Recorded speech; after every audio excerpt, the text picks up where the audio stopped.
stream some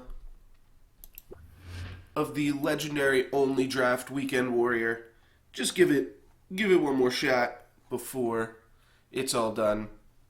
Probably only going to do one of these, and then I'm going to move on to Legacy Cube drafts on Magic Online.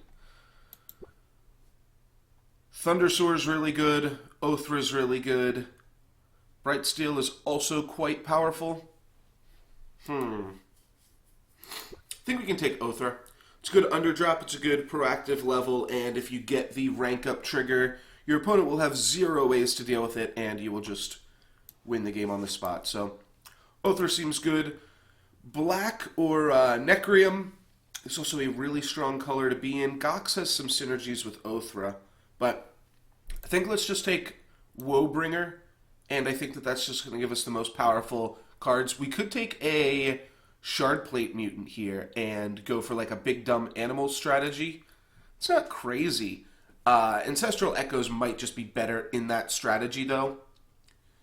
We already are kind of on the animal strategy here, but let's take Ancestral Echoes and see if we can make that work with that same strategy. I like Solstice Reveler as another kind of ferocious roar effect, so we'll give that a shot, and then we can play Varna.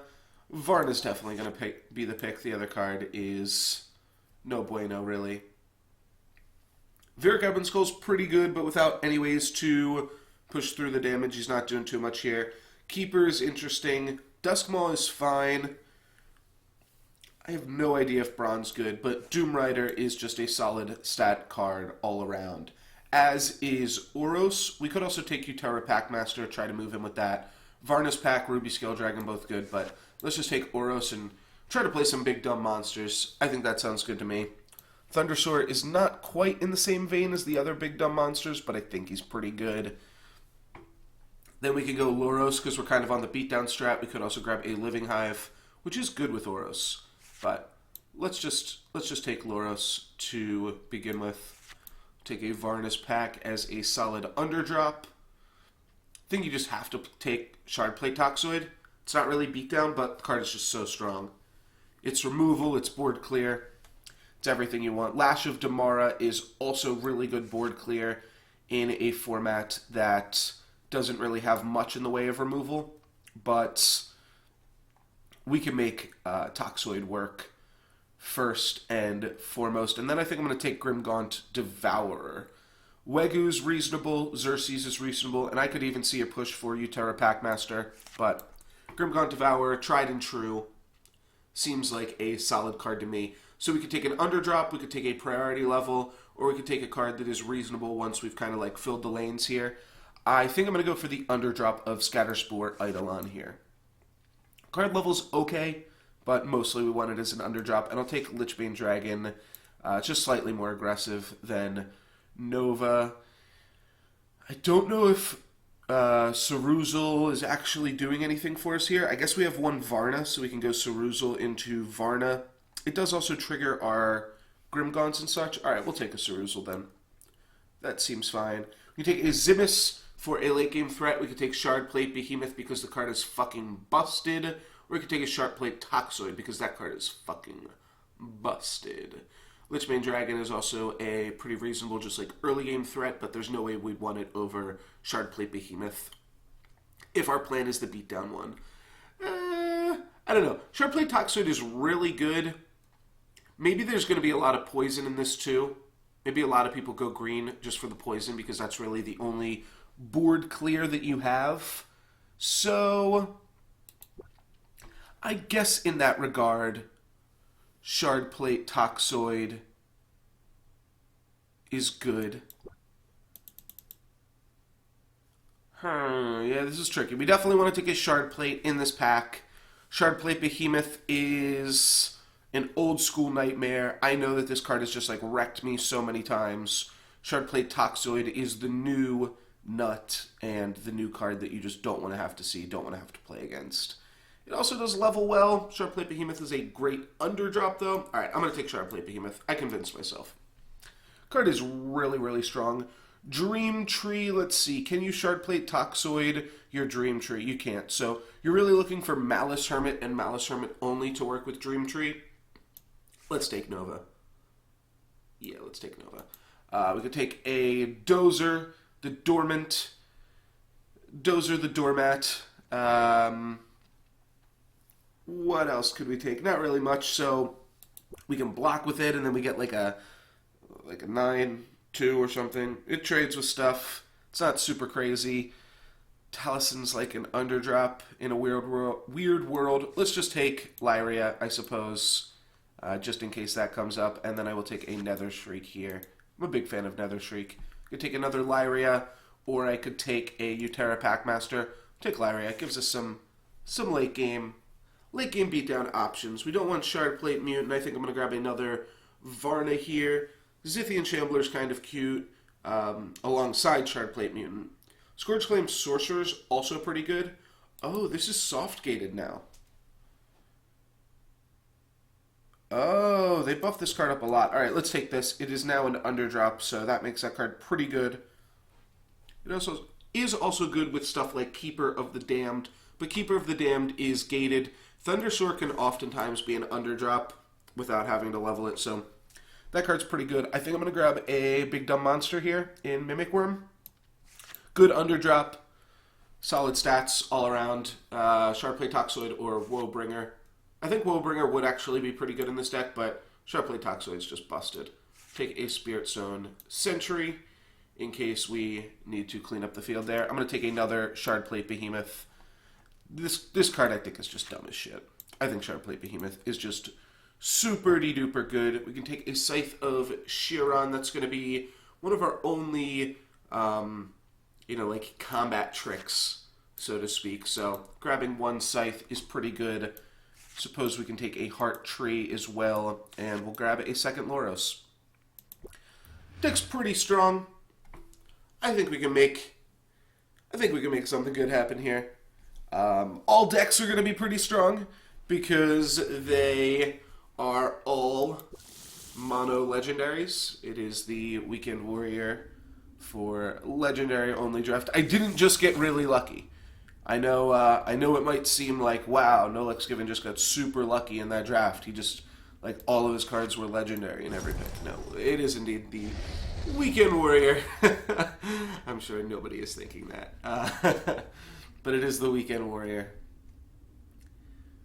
We can go Spirit Stone Sentry Ceruzel. That's kind of interesting. Or we can just play two big dumb green monsters. Thank you, General Ginyu, for the wishes of luck.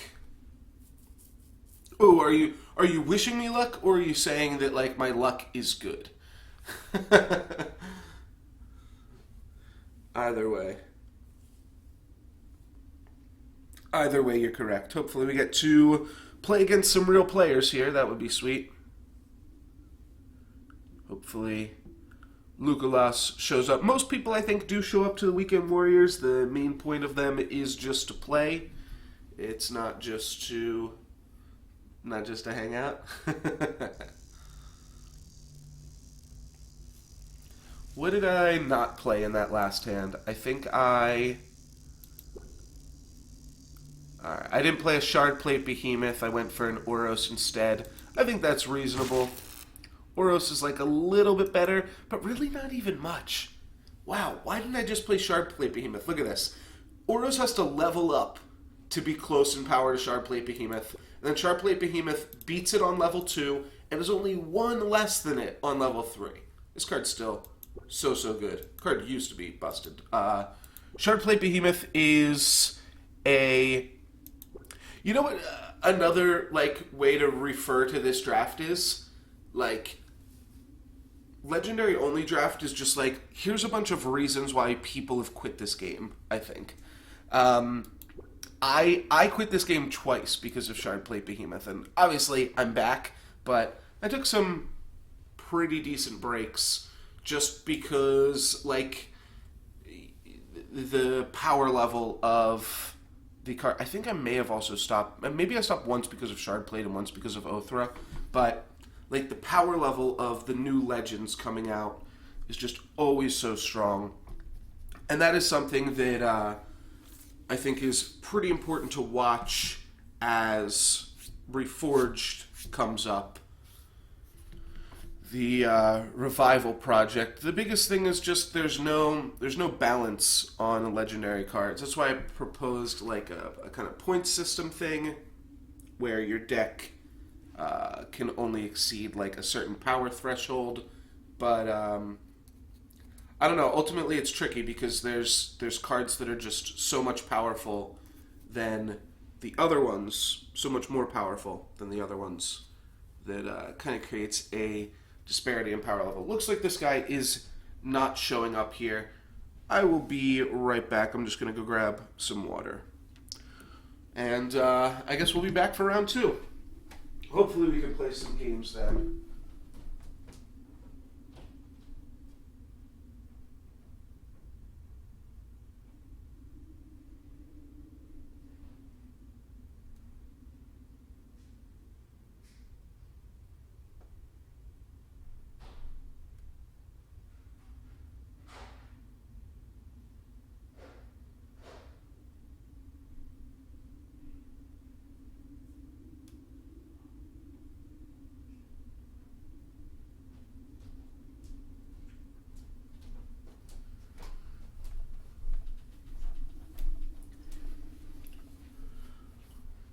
Alright, looks like he is not back.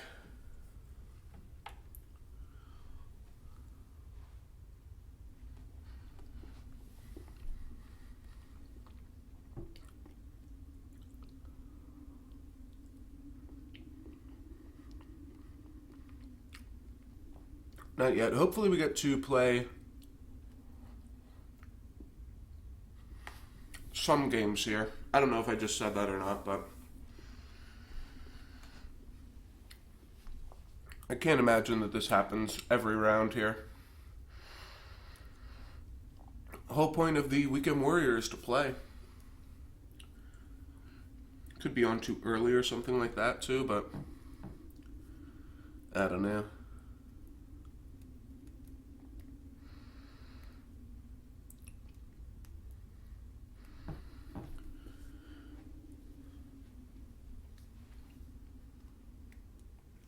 Alright, and that is a win. At least I think. Maybe my opponent already conceded and I was just sitting there watching it.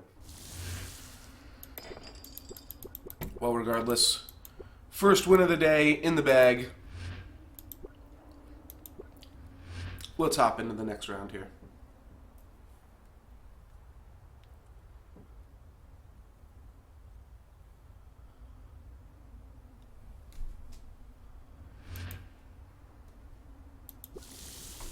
Alright, here we go. Round 2.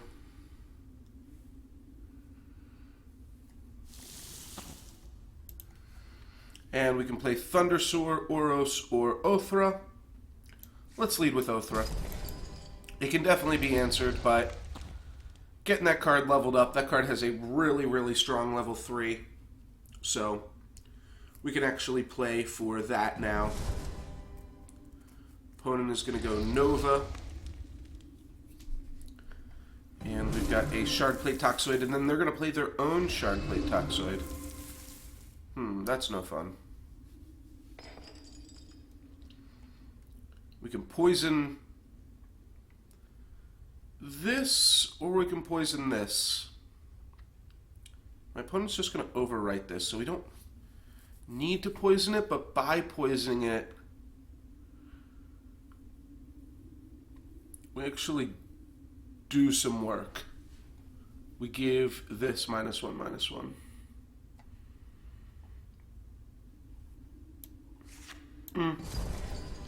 This is probably good enough, regardless. We'll just play this here, trade some monsters off with our opponent, and should be able to clean it up there. Nether Shriek plus Nova is a reasonable combo.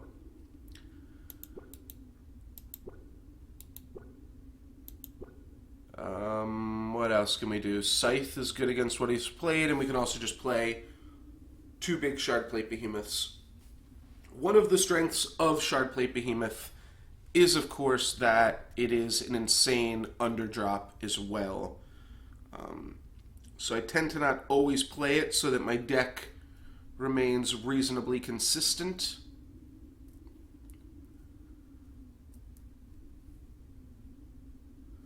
But we might wind up playing it here. It depends. Depends if we have anything that needs to get shrieked upon. This Oros is still going to be here. This Shard Plate is also still going to be here. Actually, no, this Shard Plate will die. So we would be making a play like Nova right here and then trying to 50-50 in Nether Shriek, or Nova right here and then trying to 50-50 in Nether Shriek in lanes 4 or 5. So if my opponent plays something good, or if they put two creatures together, either in 1-2 or in 4-5, and we can 100% a Nether Shriek, that could be pretty good. Nether Shriek is also gated, so it is arguably a better card to level here.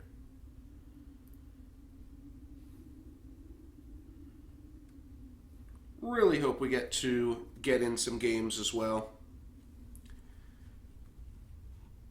If we don't get in any games, I am unfortunately going to call it here with Solforge. I'd like to be able to provide some Solforge content for you guys, but at the same time, if people just aren't playing, if there's nobody in the queues or whatever, then I'm not going to just waste my own time trying to do something that might not happen. Alright, looks like my opponent is trading off Lyria there. That's a pretty interesting play. They could just not do that. Oh, they're doing that because they are getting a big Malice Hermit. Well, now I can roll for a 1 and 3 off Malice Hermit. And if I get this 1 and 3, then Nether Shriek gets it. I would just go Nova in the corner. Nether Shriek. The other option that I can do is just Shardplate Behemoth. So I think what I'm actually going to do is roll for a 1 and 5. And then if the 1 and 5 misses, I'll trade off a Shardplate Behemoth with my opponent's Malice Hermit. 1 and 5. Alright, we'll trade it. Easy enough. We can do Solstice Reveler on the rank up, and then Lichmane Dragon in the center lane. Then we'll get another creature on the side lane, and then we'll rank up. So that'll actually be a pretty decent turn for us here, I think. It is funny to give a card with Mobility 1 a formation ability. Kind of negates that a little bit. We are just hoping to not get a Seedling from Lichmane Dragon. That'd be the only bad pull. Does Solstice Reveler pump itself? It does. So it is a 6/6. They're probably going to positive battle the Nether Drake. That is if they don't find like a Zimis or a Lyria to trade it off with. We didn't level anything super great, but we do have an Othra and a Nether Shriek and a Shardplate Toxoid as good priority leveled cards. And we still have a lot of solid underdrops. 2 Shard Plates, a Thundersoar, and a Scorchflame Sorcerer, all acting as good underdrops for us here. Alright, there's Cersei for the trade, and you know what else is pretty awkward? Cersei's going to be able to trade with the Drake and then also trade with the Dragon. Well, well, well. How do we like that? Don't love it, but we get some value out of the Dragon nonetheless for the formation ability. It's going to give us a Malice Hermit as a 6/6, so the Malice Hermit will trade with the Ramble Eternal Witness. So nothing too great here, but when my opponent does trade off the Cersei, I guess they lose their Cersei. Doesn't really matter. We're on we're on a whole nother rank now. And there's no way my opponent won't just move over the Cersei and battle.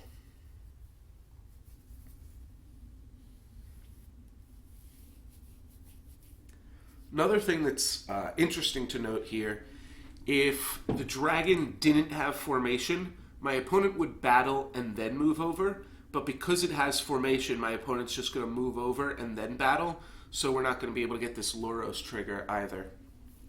What we might be able to do is play a Heart Tree in a reasonable spot that we'll be able to combo off with our Shardplate Behemoth here. That might be sweet.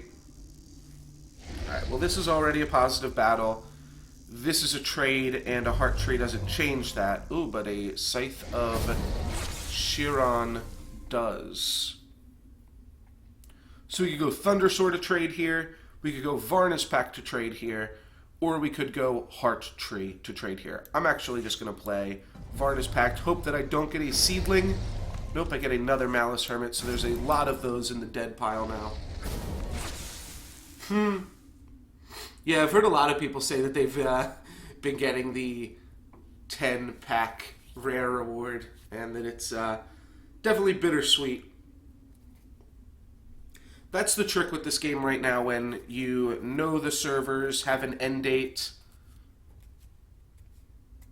Oh, that's pretty cool.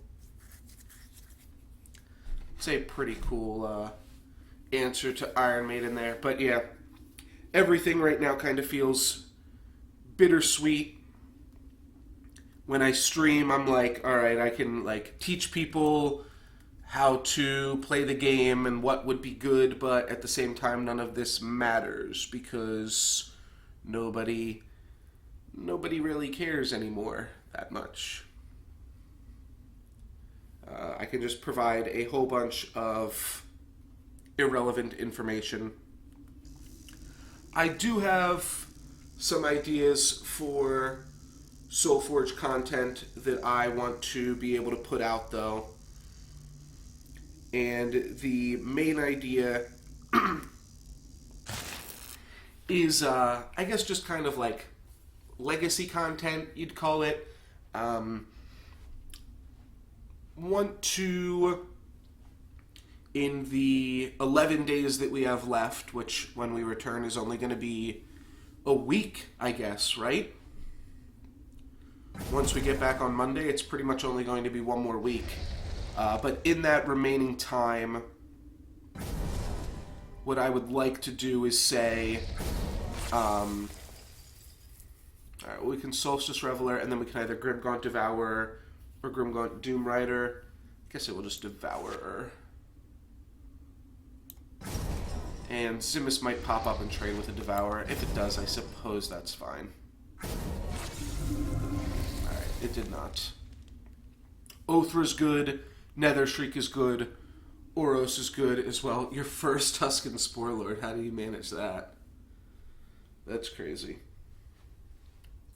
But yeah, I'd like to put out some content that is like a look back at Solforge. Maybe do some constructed games where, and that's kind of what this is too. Like, this is the last Weekend Warrior that we'll get to play for Legendary only draft.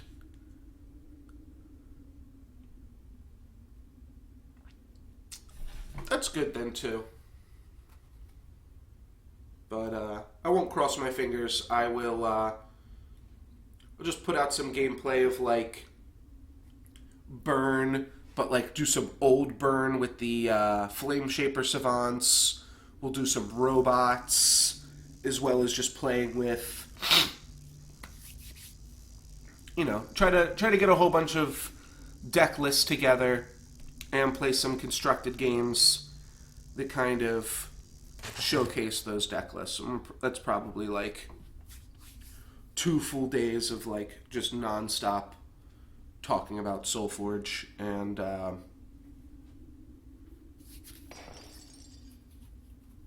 I forget what else I was going to say, but 2 days of Solforge talk. Alright, Nova with no plants being made. What happens if I Nether Shriek? Well, this is going to die and it'll get +1, and this is going to die and it'll get +1/+1. So this is already a positive battle. That's good to know. I could Oros for a positive battle here, but I think I just want to Nether Shriek this. And I'm just going to Othra, open lane, and then roll on the Nether Shriek. That's fine. It's not great, obviously, but still a trade here. We smack him for 8. We can trade Lyria with Zimus.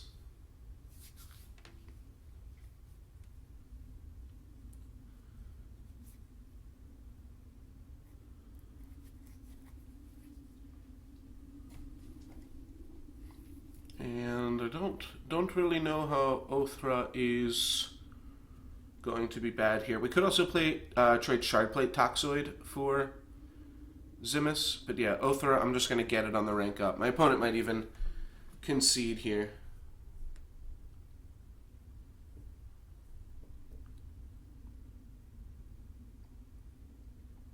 Yeah, I've read some of the stuff with Reforged. It's tricky. I'm also not totally convinced that just starting at the beginning of the game and repeating the same kind of game is going to be better. I think it's going to be worse, kind of.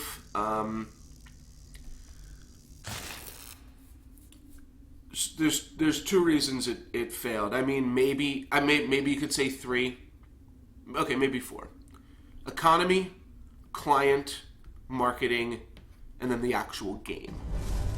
We're not changing the actual game at all.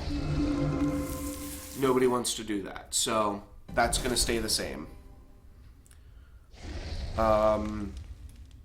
Economy, I think we can do the economy better. But that's good for player retention. It doesn't solve every issue, though. We can Shardplate Toxoid to finish off this, and I could Thundersoar. I could just Lyria as well. I'll just Lyria. So new client potentially helps. Economy definitely helps, but marketing and gameplay, I think, are actually much more important things that need to be dealt with. And the marketing is going to be worse for it. We're going to lose players from a new client build. Alright, this isn't bad. My opponent's definitely making some stuff happen here. Let's just put the least damage on Othra as we can.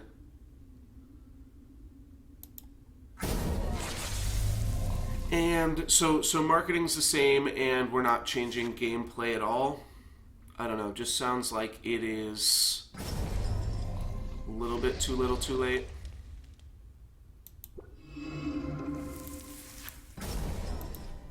Because, right, we don't have Kibler, and we're going to be operating with a fraction of the player base.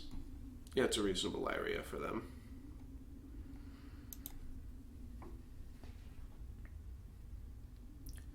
So it's tricky, but I guess as far as community, like, Kaleri is like super motivated, and he was able to make a ladder so much longer before Solforge. There's like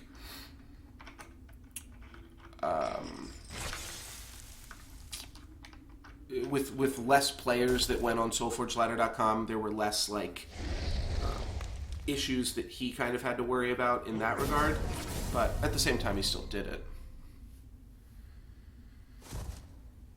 That's pretty good. And that's going to take out the Shardplate Behemoth.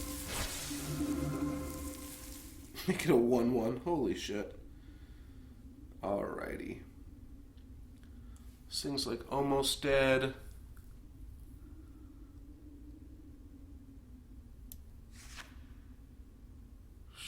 what happens if we just play this? I guess I should have played Spirit Stone Sentry, right? This is gonna die eventually, though. That's fine. Even though all my creatures now get 5 poison.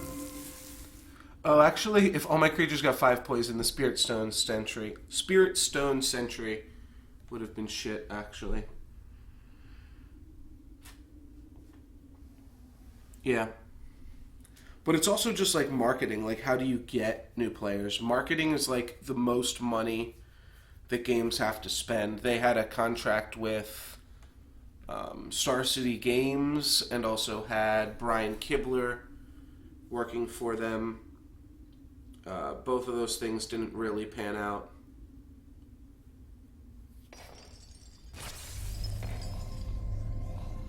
And we're like, I can't imagine that we're going to be able to get something better than that. I'm not just trying to be a negative Nancy here, but yeah, they're real issues.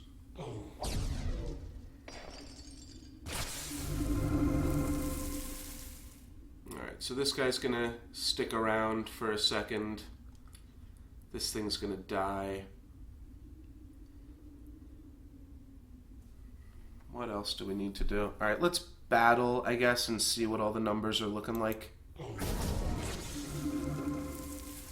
This is going to die, so this is going to go up to 16. That's pretty high.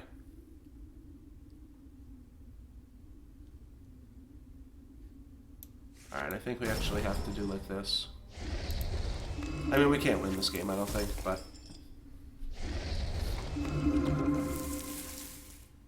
We did get Othra again, so maybe we can make something happen there, but...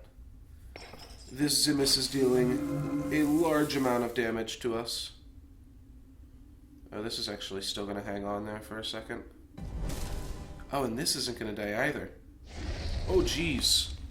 Alright, yeah, my opponent's still got a lot of shit going on here. Pretty much need Othra to be able to block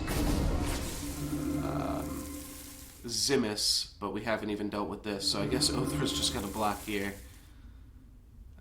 What else can I do? I guess this prevents the most damage. I still take lethal, right? 20, 34, 38. Yeah, I still take lethal. But we made something here. I will concede a Rooney.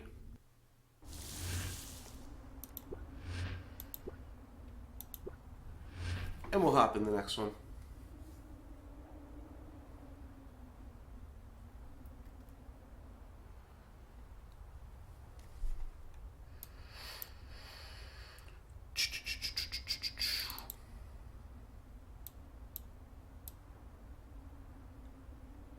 I'm going to start loading up Magic Online. That is the plan for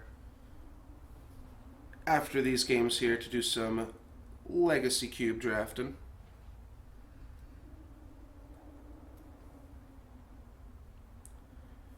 Which should be sweet. Legacy Cube is a lot of fun in my opinion. I always have a good time on Legacy Cube. Haven't actually drafted it in a while, so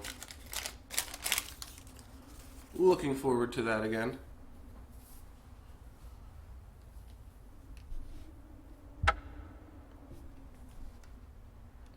There's Magic Online making sounds in the background.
This is taking a little while. I apologize, I'm not being super entertaining right now. I'm just figuring out my plans for the weekend.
Alrighty.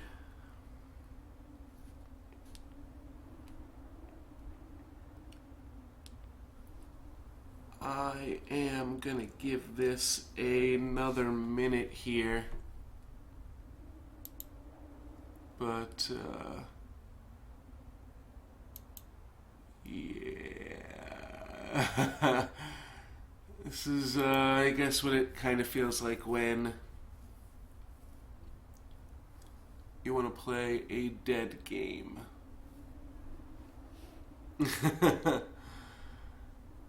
Yeah, I mean, right. We don't even have that many people watching either that I could ask people that are watching to jump in the queue. So, a little unfortunate altogether. I do have one other thing that I can do here. I can, I guess, just put this on the screen. I want to play some vintage tomorrow. So, I'll take a look at some vintage deck lists and see what's kind of looking good.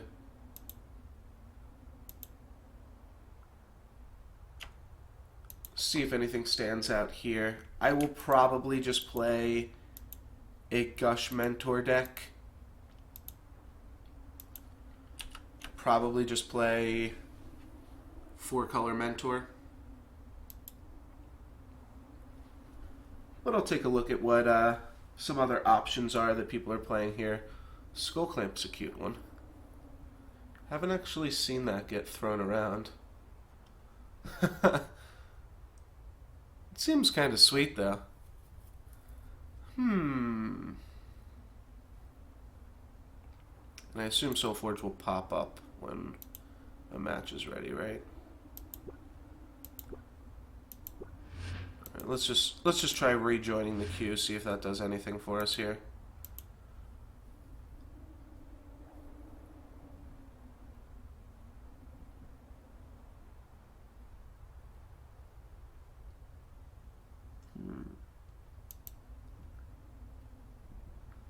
So this deck is called Keeper, and it is a Tezzeret the Seeker Tinker deck. Haven't really seen this stuff around that much recently. I guess the one dude, Monastery Mentor, is just good enough that you don't have to play Blightsteel Colossus in your deck.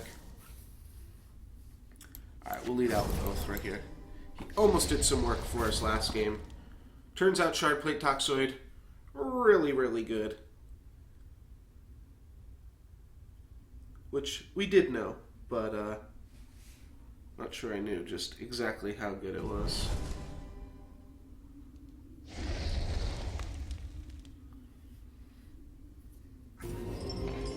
Ooh, they're gonna Anvil Break me. Alright, well, we get to trade with this thing then, if I just Shardplate Toxoid it. And how are we gonna deal with the Thunder Sewer? I'm not Thunder sure. But, could just play my own Thundersoar against theirs. You know, I don't actually hate that. Let's just do that. I could also level up Lyria. But this seems good enough to me right here.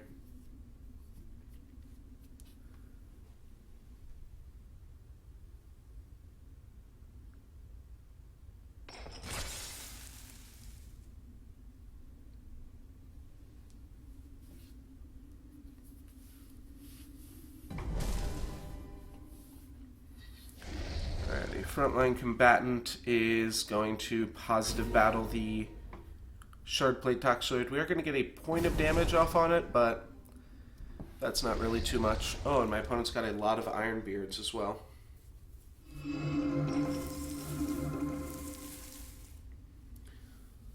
So let's see, if we play Oros, yeah, Oros can trade with Frontline combatant. Or not trade, positive battle it. And I'll just play a Shardplate Behemoth. Open lane over here. Woebringer, Shardplate, Ancestral Echoes, all reasonable cards here too.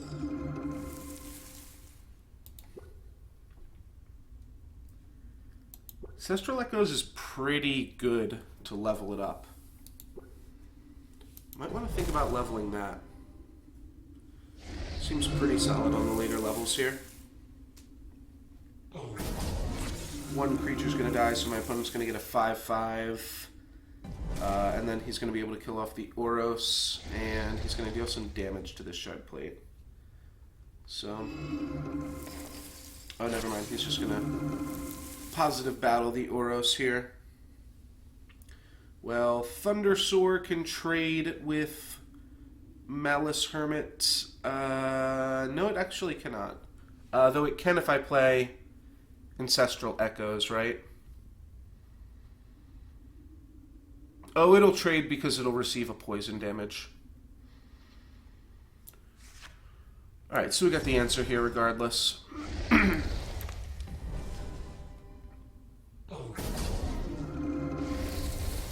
Alrighty, and we're both going to hit each other for a little bit of breakthrough here.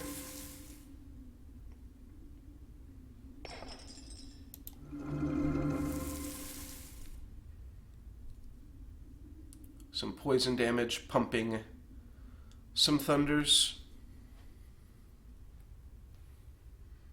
And unfortunately we drew this Nether Shriek and this Solstice Reveler just a turn too late here. They're not going to be able to do much for us right now. Pterodon Ridgeback is pretty much going to take out Shardplate Behemoth, but not fully. It's going to get some poison here, and then I'm going to get Echoes on it again. Why did all my opponent... oh, the Ruby Scale Dragon. Okay, okay. So those are going to trade. Mimic Worm can positive battle, and Lyria can trade. That makes sense to me. Though I guess this is also a pretty good use of Suzy, right? I can go Mimic Worm here. Wait, I guess this is what Suzy's actually supposed to do, is just reset your Shardplate Behemoths into 13/13s. That seems pretty nasty to me. Then we've got an 8/5 and an 11/11 that we are working with. It's a pretty good card. 4/3. Make an 11/11.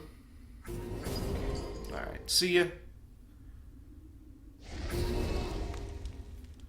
It's gonna make this guy pretty big. This card is like almost ready to get answered. And because this is non-active, we can get a Lichmane Dragon trigger and pressure this. It's either a Shardplate Behemoth or a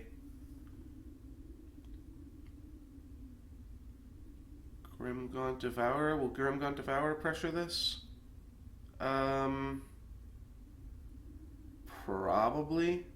No, they'll get 2 activations out of it. I don't want my opponent to get 2 activations. Let's just play Lichmane Dragon. And we'll get something reasonable out of this here. A Thundersoar.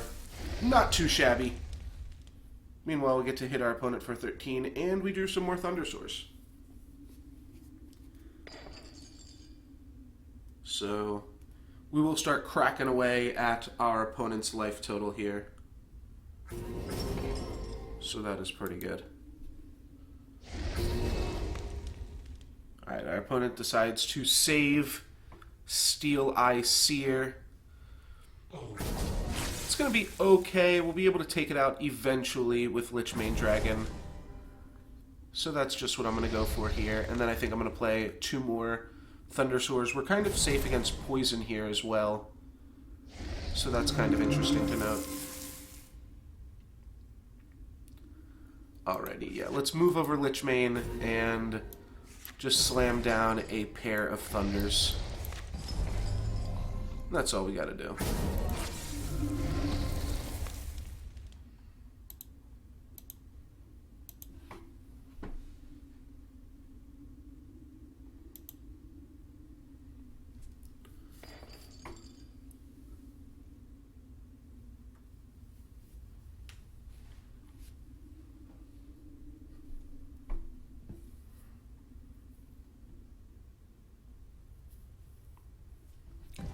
These Thundersoars are going to be pretty good. We do also get Othra on the rank up.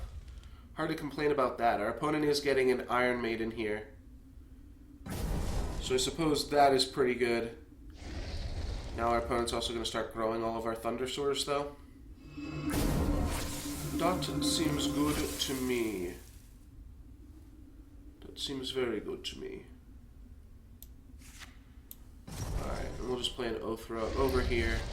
Undamaged. It is going to get locked in. But now my Thundersoars get to grow. This Thundersoar is going to die to the poison, unfortunately, but this Thundersoar is going to put in a lot of work. And then we drew another Othra. That seems real good.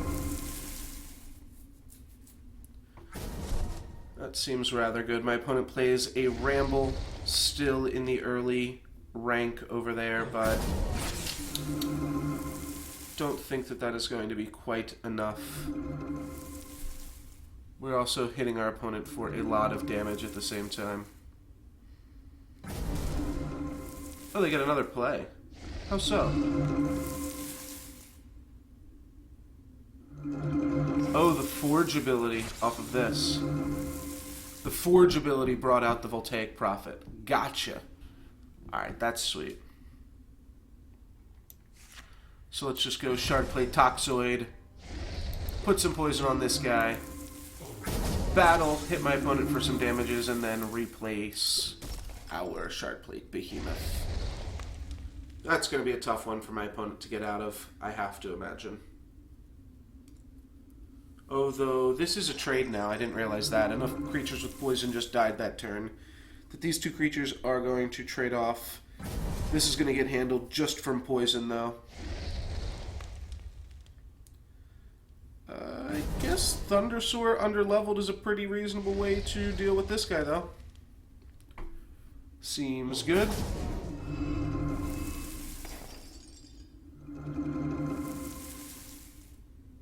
Yeah, just pretty reasonable. Nothing insane. It is still going to die here. This is going to die. These are going to trade. Okay, so let's battle. Let's move this over. Play a Lichmane Dragon just to see what happens, and then I'm probably just going to overwrite this Thundersoar.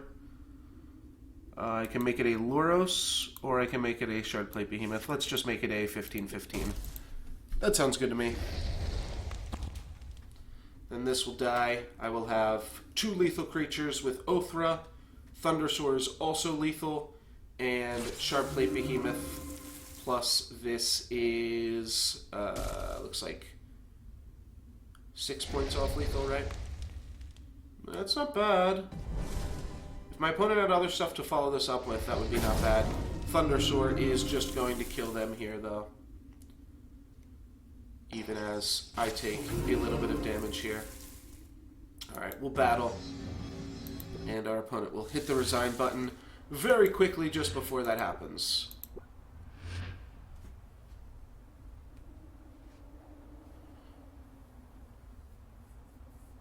We can finish this off then. No problemo.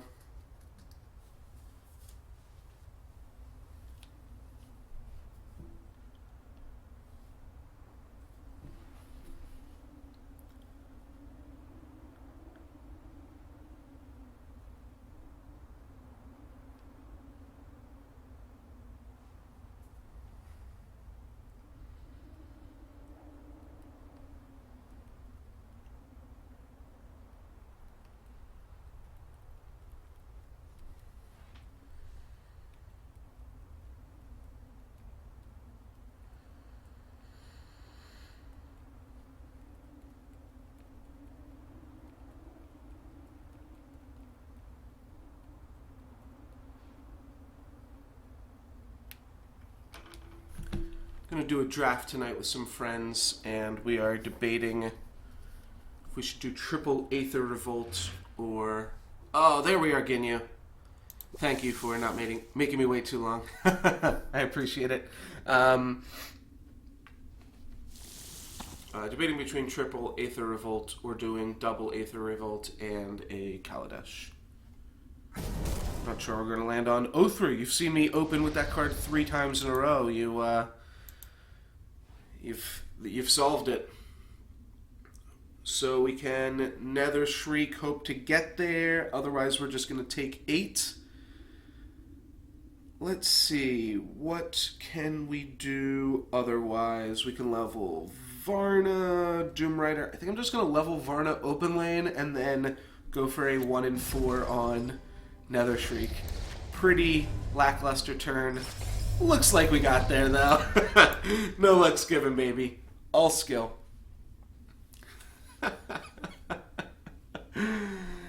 Yeah, that's pretty sweet. But we didn't have any other good plays, no sense in, like, blocking it or anything, and none of the cards in our hand were, like, super powerful. But that is pretty funny when your opponent hits an almost blind Nether Drake. That's like the lowest odds you can get out of it are the 1 and 4. The old 25%. The 50-50-50-50. So Scatterspore Eidolon could take out Nova if we wanted to with a positive battle. That's not super great. Do we want to play Scatterspore Eidolon? I think so. It's either that or we're just trading Mimic Worm for it. Oh, I can also level Varna's Pact here and just make an Othra as a positive battle. That seems sweet. Othra, positive battle, and then Aura. So now that Nether Drake trigger is looking real good. As we get a free Othra there to be able to slam down. Pretty nice stuff. I think there's a chance we might be able to do this too. Don't tell Ginyu. But we've got this waiting in the wings. Depending on what he does here, he might just take this guy out, but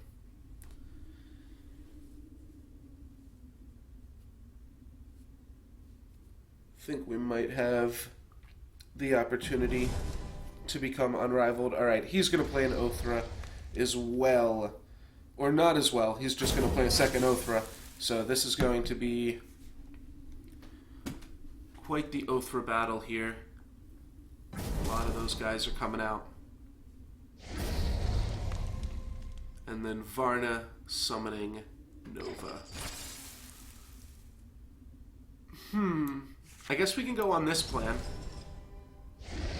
We're on the all-out Varna plan here. I could Thundersoar. I'm just going to go all out with these guys. It's a reasonable priority level to run out there, so I can give this a shot. It is going to mean that we don't have any space to activate the formation on our Lich Mane Dragon. Our hand isn't looking super great here, kind of because of that, but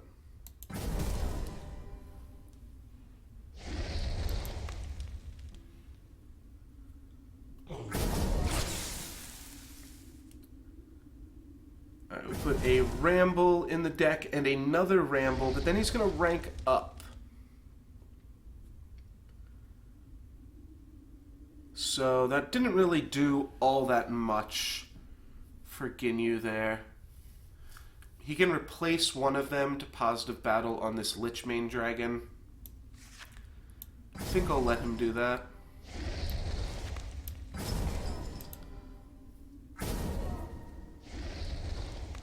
Not even totally sure he will want to. I probably could have put the Devourer in the side lane. Ooh, here's some good ones.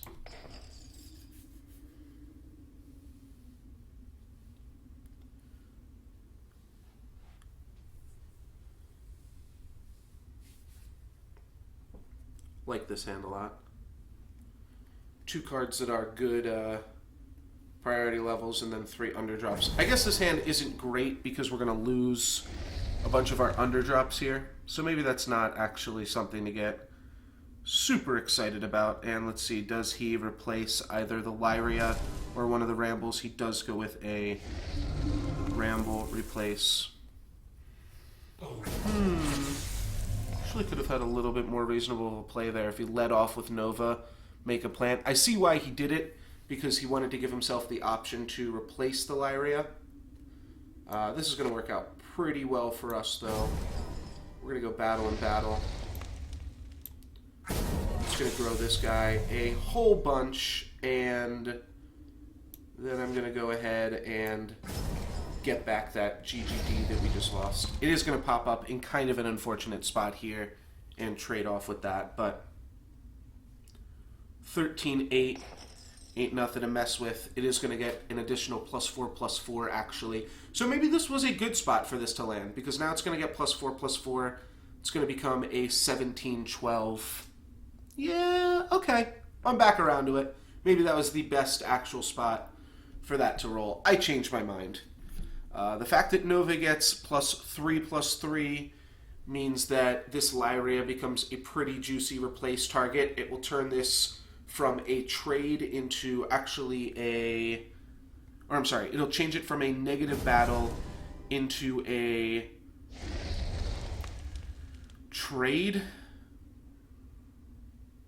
No, negative battle into... Yeah, it changes it from a negative battle into a positive battle. So Ginyu definitely wants to replace that there, and he replaces it to make a positive battle with the GGD. It also means that this GGD doesn't trigger, or doesn't get any triggers pre-combat. We are going to mess with that just the slightest bit here by playing Uros, Nether Shriek.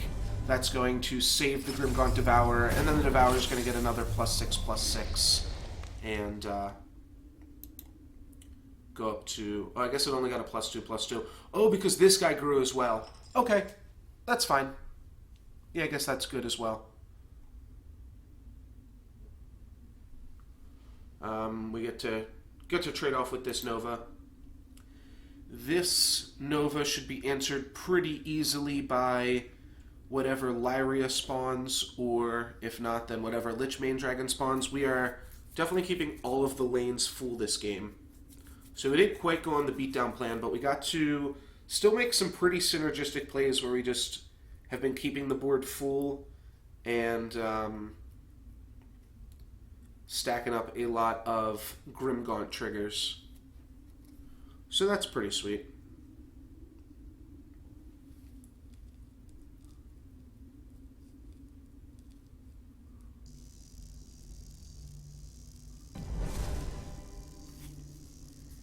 Ramble is going to come in for the trade there, and then Lichmane Dragon is going to hope to answer GGD. It doesn't.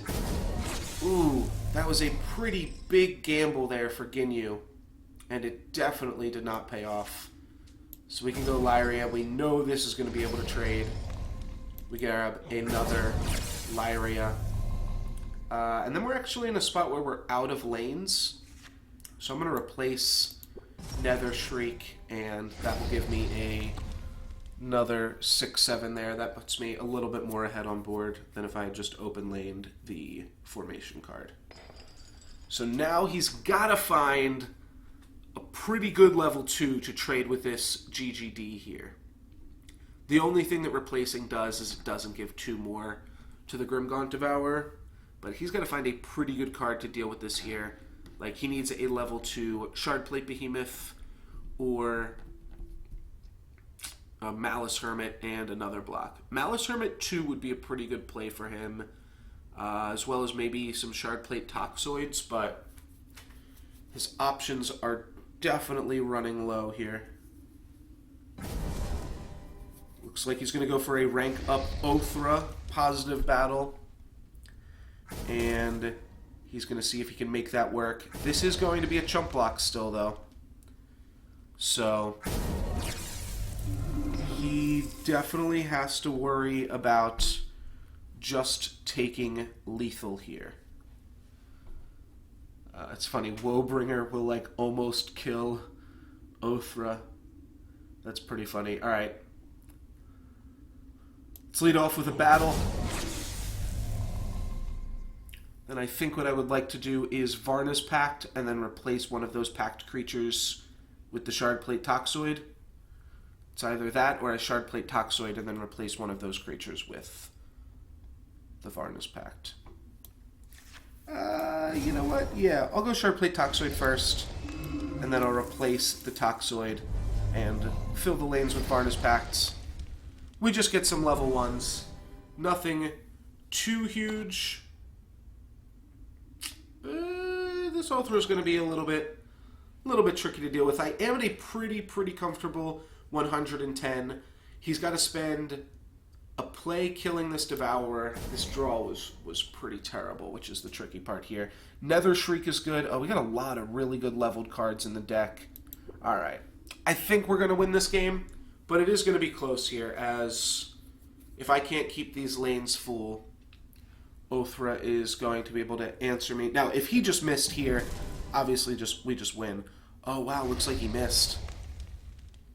Yeah, if he hit, he would have played the Echo Wisp in these 2 lanes and then just positive battled the Grimgaunt Devourer. Okay, it's not quite a miss. It is not quite a miss. And does he move over the Othra? He does. Just to preserve his life total a little bit more here. So what can we do? I can Othra Thundersoar. That doesn't really do that much for me, right? No, I think I go Othra and Grimgaunt Doomrider. That puts the most damage on the opposing Othra here. And still keeps that up. Well, look at that. Another hand of all level 1s. Not going to complain here. The luck has been pretty good for us in this game, starting off with that very first turn Nether Shriek, which was then able to snowball into a Varna's Pact for an 8/6. So ultimately not too upset. The past however many cards have all been level 1 creatures, but other than that, not too shabby. Okay. There's another play he could have done. He could have moved over the Othra and then... But I guess he wants to get rid of the Grimgaunt Doomrider before he kills a bunch of my creatures. It was just nice that the Nova could have killed the Lyria, and then the Seedling could have killed Varna. But he might just replace this Seedling here, battle the Doomrider, and that'll leave me without too many more options. How am I going to deal this last 16 points of damage to my opponent? What would also be really terrible is if he draws another Othra. Because remember, this is not a real Othra. This was played on 3.4 as a level 2. So he does still have the level 3 version in his deck. He goes for a Soul Reap, which moves the Grimgaunt Doomrider. Oh, that's awkward. Alright, and he battles here, but that means that we're blocked for the turn.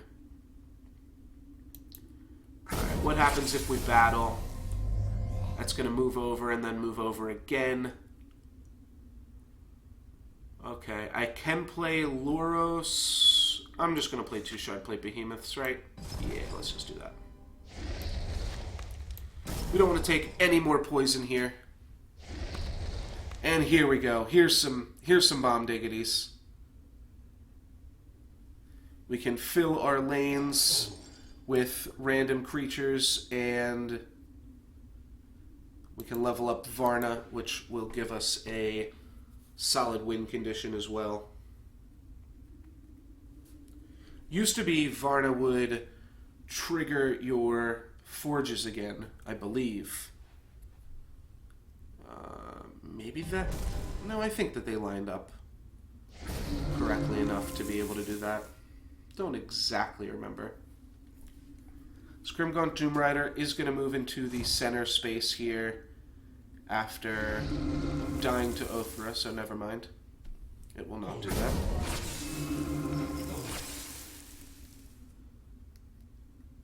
So I think we just go Lyria here, and then hope that this trades off with something. Perfect. And then we can play Varna to respawn this Lyria. Oh no, we got a Shardplate Behemoth, right, because that died from poison on this turn. Cool. So just keeping our lanes full. We only have to ever get 1 creature to hit my opponent, but my opponent just needs to buy himself some time, I guess. Yeah, this isn't looking too great here. This means that we could have lethal, but it is pretty unlikely. Maybe we just have to make some big play with Oros. I mean, we're definitely going to play Oros next turn, right? The hope is to play Lyria into Oros in a way that Oros can survive.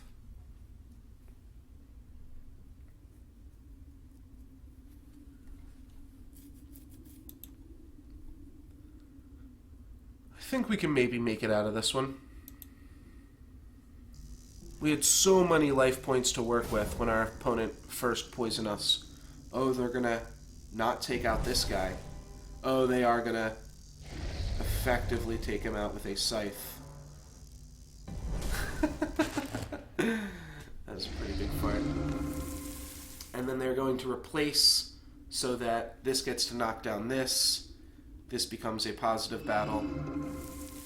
And then 4 poison on the Oros. Well, wait, how many creatures does my opponent have here? They've got 5 creatures. Or no, they've got 4 creatures. So if we scythe this... that's really not great. If we scythe this, we get to hit our opponent for 9. But then they're going to kill us with this other stuff. For sure.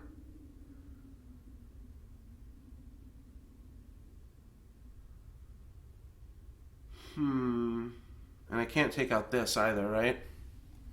If I let go Oros into Scythe. I do get to gain life from that. I get to gain 9. Oh, there's actually a lot to figure out here. Because I kind of just want to clear this off too. But that gives me 0 ways to win the game. 8 plus 8.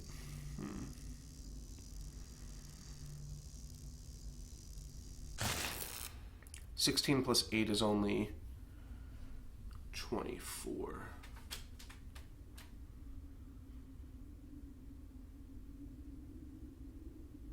I'm pretty sure it's just... Yeah, it's just lethal, I think, regardless of what I do. This play I get to gain some life. And... oh, this still dies to poison? Oh, never mind. That was just absolutely horrible.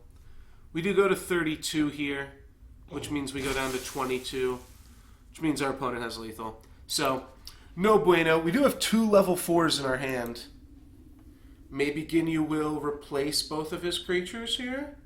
Does that seem like a good play for you, Ginyu? Replace both of your dudes? But short of that, we are definitely not winning it. Nope. He's going to play his own Forgeborn. Well played, Ginyu. That was a sweet one. Oh yeah, he gets to hit us for a whole bunch more damage with that Nova 4 trigger. Alrighty. Well, that is enough of that for me today.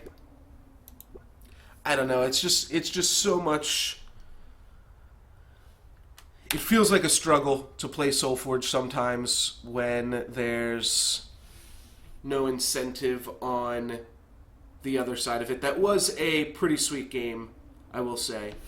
But that is going to be the end of my Solforge content for the day. You know what, let's actually move this over to the other screen.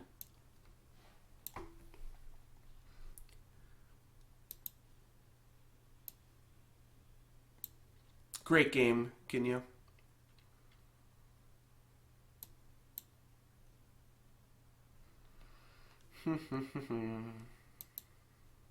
Alrighty. Let's head into the play lobby for Magic the Gathering. I'm also just going to change the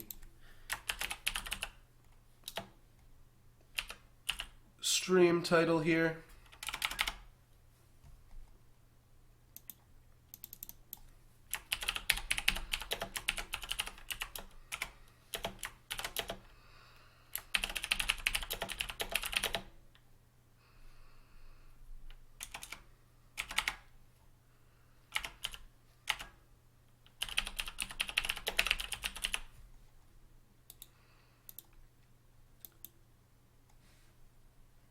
Great game, Ginyu.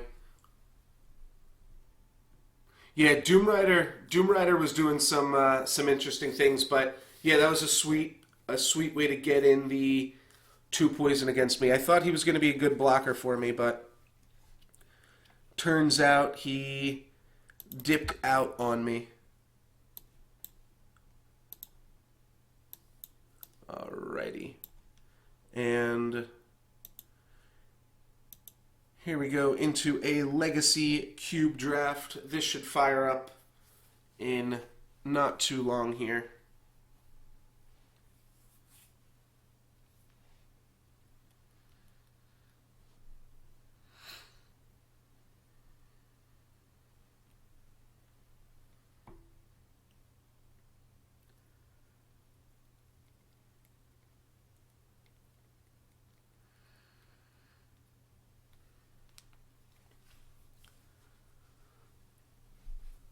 I guess we can fire up Eternal right now even, while we just wait for it to even start here.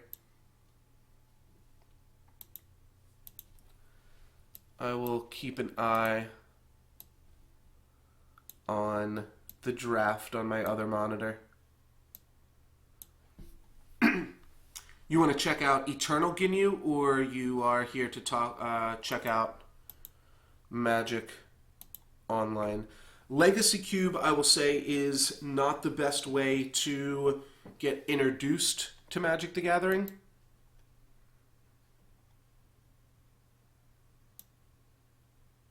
Oh, you know what? Steam is updating right now. That's awkward. Let's see. You done updating Steam?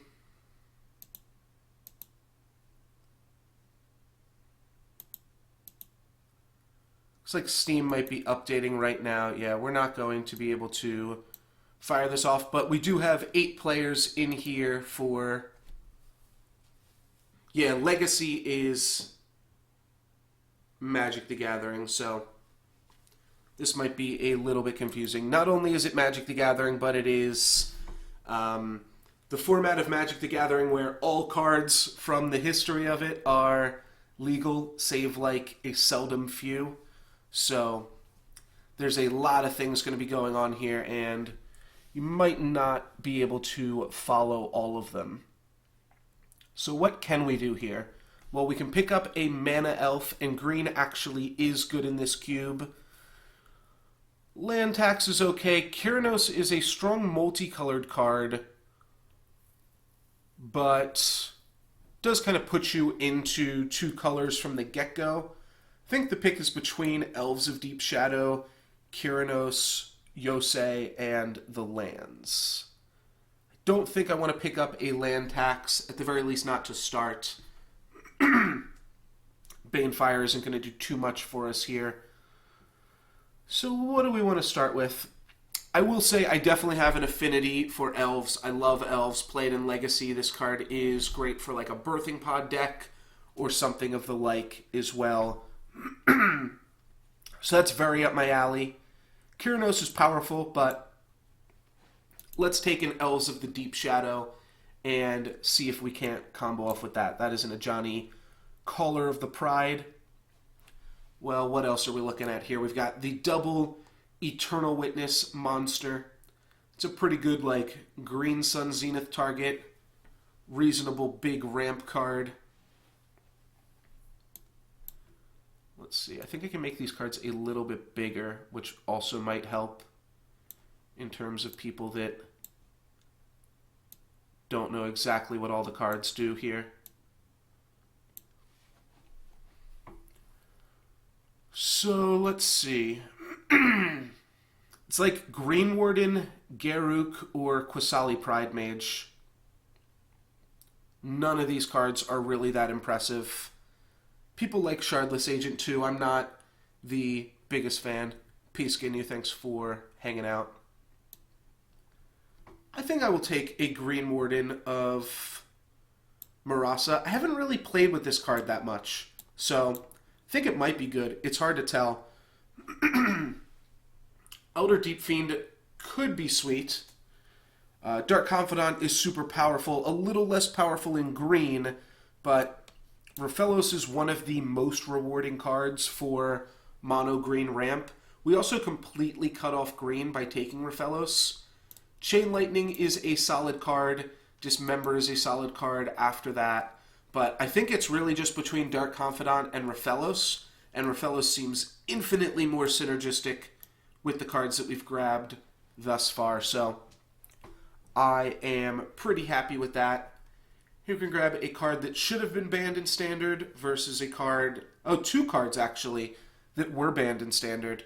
So some pretty powerful cards here. I love me some Emrakul. I don't know what it is, but I just love me some Emrakul. Even if this card actually costs 13, I just love saying, like, Emrakul, spaghetti. I love playing, like, the most powerful thing ever created here. Utopia Sprawl, also pretty strong. And Thragtusk is a sweet one. It's already on color. But we've got Raphelos. We're going to have the mana to cast whatever the fuck we want, right? So I say let's go for it. We can grab a Search for Tomorrow. I think we're pretty solidly in green right now. This will lock up green for us. Gilded Lotus is potentially better ramp, though it is hard to replace just turn 1 effects here. Other powerful cards, we've got the newly banned Gitaxian Probe, but Search for Tomorrow seems like some sweetness. There's what Soren Markov looks like. I feel like I have to, like, just show you what the arts are on the cards that just don't display, which is, like, Planeswalkers and some Eldrazi. So we can take a Reclamation Sage. I think this might actually be a good Garruk deck. If you play a turn 2 Raphelos, you can actually play a turn 3 Garruk just off of basic forests. So that seems pretty solid to me. Let's go ahead and grab a Garruk. Nature's Lure is solid ramp. It does get us a forest, so it means things like Stomping Grounds and Taiga can also be fetched off of it. Moloku's a good power sink, and then just Courser of Kruphix. Solid card kind of against everybody. Alright, I'll take Courser of Kruphix. It draws you cards, it gains you life. It even attacks and blocks. I also love Green Ramp in Legacy Cube. I also like Green Ramp in Vintage Cube just because sometimes it is just like infinitely open, like nobody's drafting it. Xenagos is a ramp card. So it's either Xenagos or Lotus Cobra here. I don't know. I mean, we don't have any fetch lands, but I think we're going to look for fetch lands, especially with Courser of Kruphix. And then we're back around to this. I would love to Summoning Trap out some Spaghetti. Garruk Wield as well. Alright, so, just like in Vintage Cube here, we are literally the only person at the table playing green. We can take an Elder Deep Fiend. I think we might just want one removal spell in the form of Dismember. We are actually the only person right now playing green. So we have somehow cut it off from the entire table. Like, actually, nobody's playing green. We gave the person we're passing to a Keranos, so they're going to wind up in Grixis or Esper or even just blue-red. Or not Grixis or Esper. I meant Grixis or Jeskai. Alright, let's do it up. Are any of these good? Attrition could actually be okay, just because we've got, like, shitty small creatures that we could then turn into removal spells, but hey, if it ain't broke. You really do actually want to be mono green with Rafellos. And the fact that somebody passed us a Rafellos too means that they are trying to send us the signal to go mono green. So yeah, I think we're gonna have a pretty good shot at grabbing some green creatures here. We get a relic, which is like also playable somehow. Wow, just wound up with 15 playables out of the first pack. That's pretty nutty. Maybe not quite 15, but we are pretty close. Sure. Just so that we can say we have 15 playables. Probably not going to play Tanglewire, but Tanglewire does work if you are able to leverage a mana advantage over your opponent. Turn 1 Elves of Deep Shadow, turn 2 Tanglewire kind of locks them out for a little bit, and then you can play a Rafellos or Lotus Cobra and kind of get yourself out of it in short order.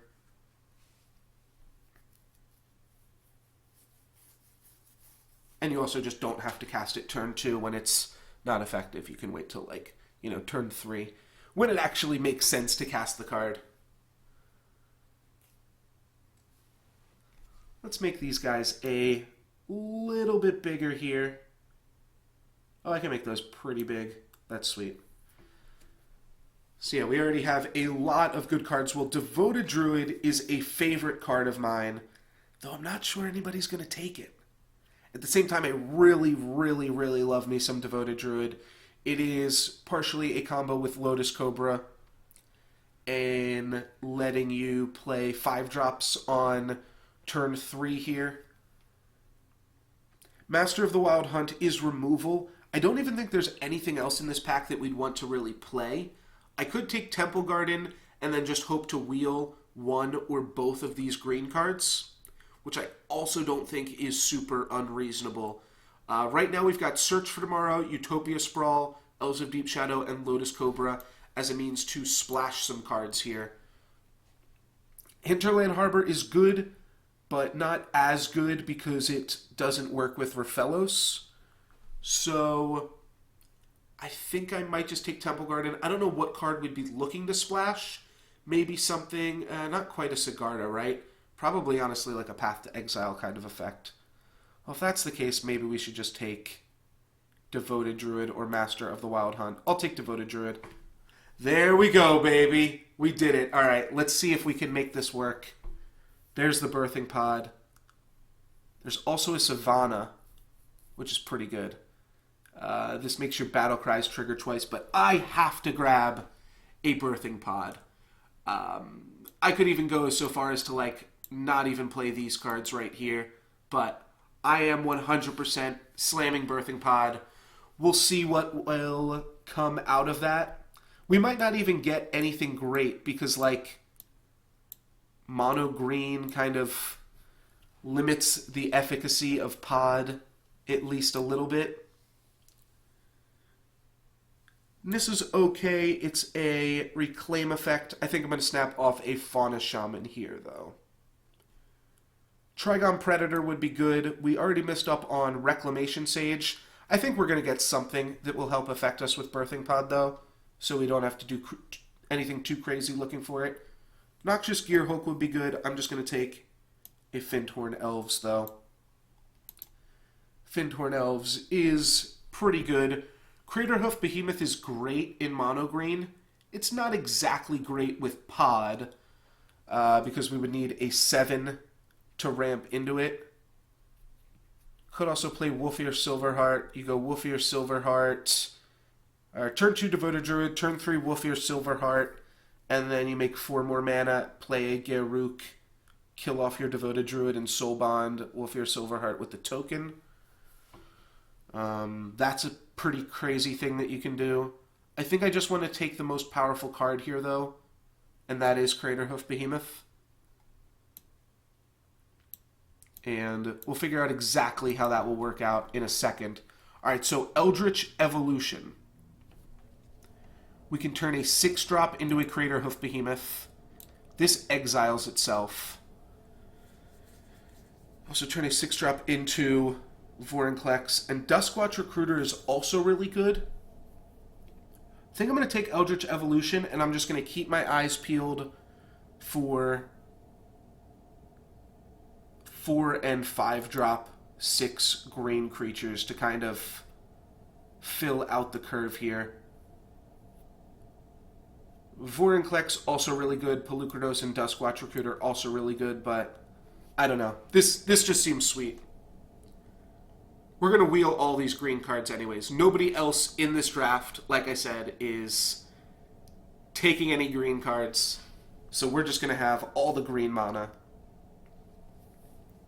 And we'd want to pick up, like, an Acidic Slime, an Oracle of Moldiah. There are some 4-drops in Pelucranos and some other stuff that we could potentially wheel. Huntmaster of the Fells. Well, that is a pretty solid 4-drop, pretty solid with Birthing Pod. I think we'll take that over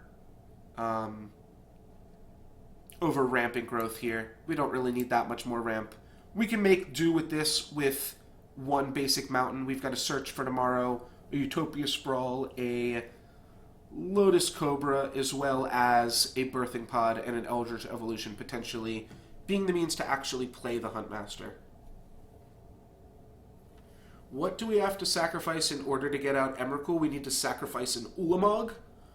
That doesn't seem super likely that we sacrifice an Ulamog to Eldritch Evolution out in Emrakul.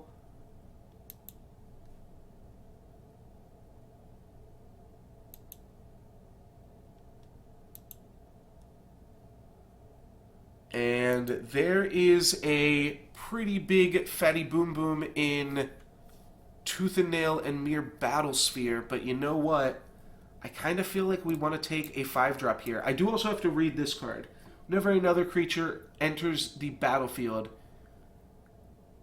you can draw a card if it's the biggest creature. Okay, let's just take a Deranged Hermit. It's going to be a 5-drop. It's going to occupy a pretty good spot for us on the board here. Oh, wait. I don't know why I was thinking this is... I have to Eldritch Evolution... Oh, shit. Well, that was a mistake. Sorry about that. Didn't realize how low we were on time. Maybe we'll play this card. But yeah, just kind of messed up there. Well, damn. Alright, well, we still need to find a 5-drop. We did get Huntmaster of the Wild.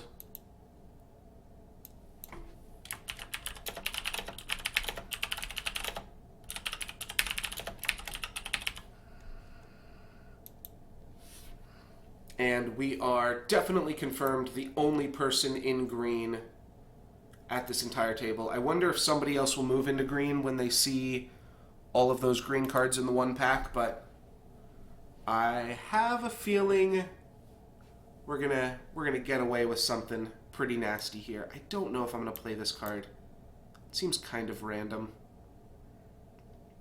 I mean, you get to draw cards, so that aspect's good. Really wish it was a deranged hermit, though, that's for sure.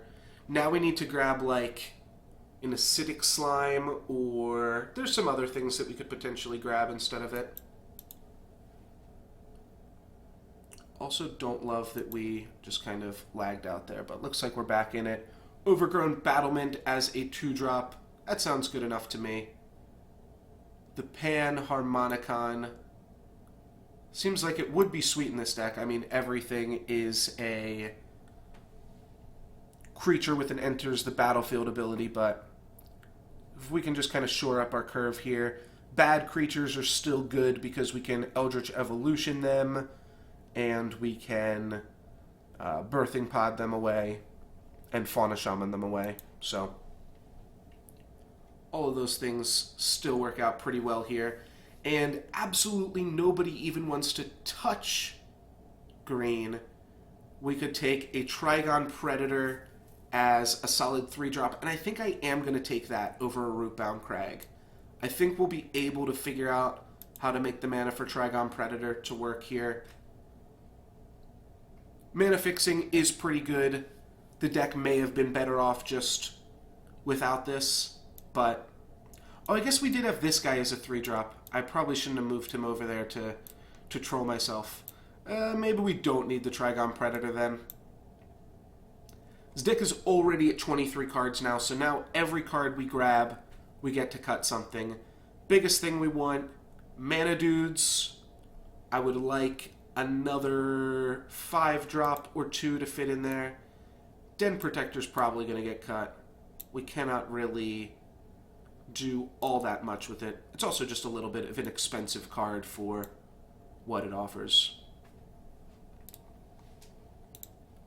So, not super enticed by that. We definitely want fetch lands and other lands that we're going to be able to use here to support our Huntmaster and Trigon Predator. We could even cut Emrakul pretty easily. Right now, Summoning Trap also just gets Craterhoof Behemoth and Emrakul. Wolfear Silverheart. I forgot. We are the only player drafting green. So, we missed on the 1 green card, and I don't think Deranged Hermit's going to wheel back around. Wasn't paying attention to how many cards were in that pack. Wow, we even get Vorinclex. 2 other green cards in that pack were taken. It was a Pelucranos and something else. But I don't think we're going to get Deranged Hermit here, right? I can't imagine that we do. That would feel pretty lucky. No, but we do get Rampant Growth. Okay, maybe we play Rampant Growth. It's good at helping us splash these other cards. We did just add 3 cards to the deck and not cut anything. We can cut this, I believe.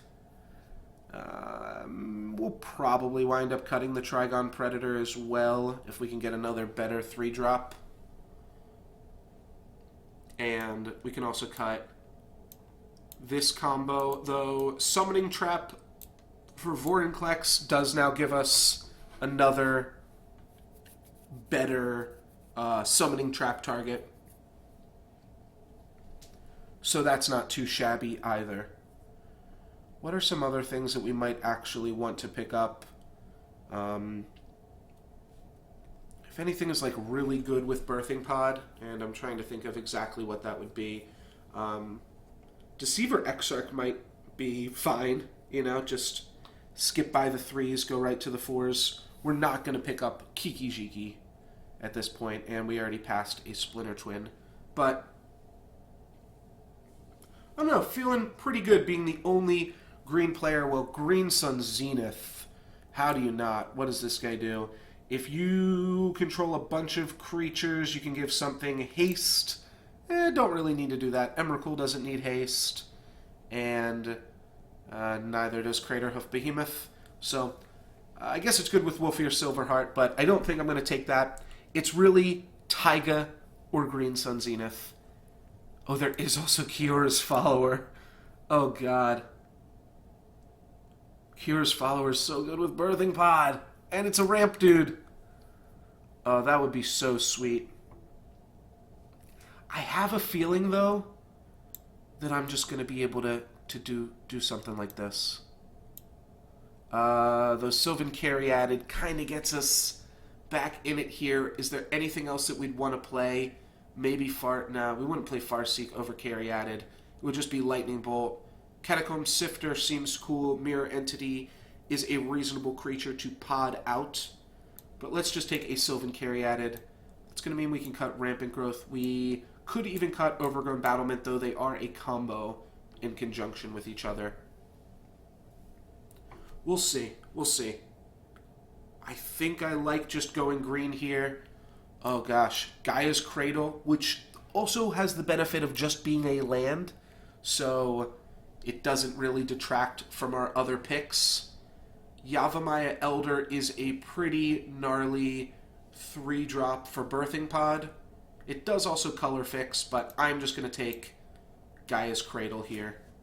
And I think that that makes a lot of sense.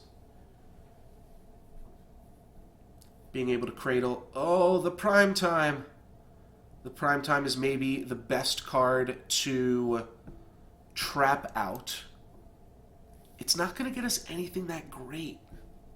Would it be crazy to take a Phyrexian Metamorph here over Primeval Titan? Phyrexian Metamorph, I feel like, can actually do some pretty good work here. I can counter some dumb shit my opponent plays. There's also Song of the Dryads for, like, a reasonable removal spell. But...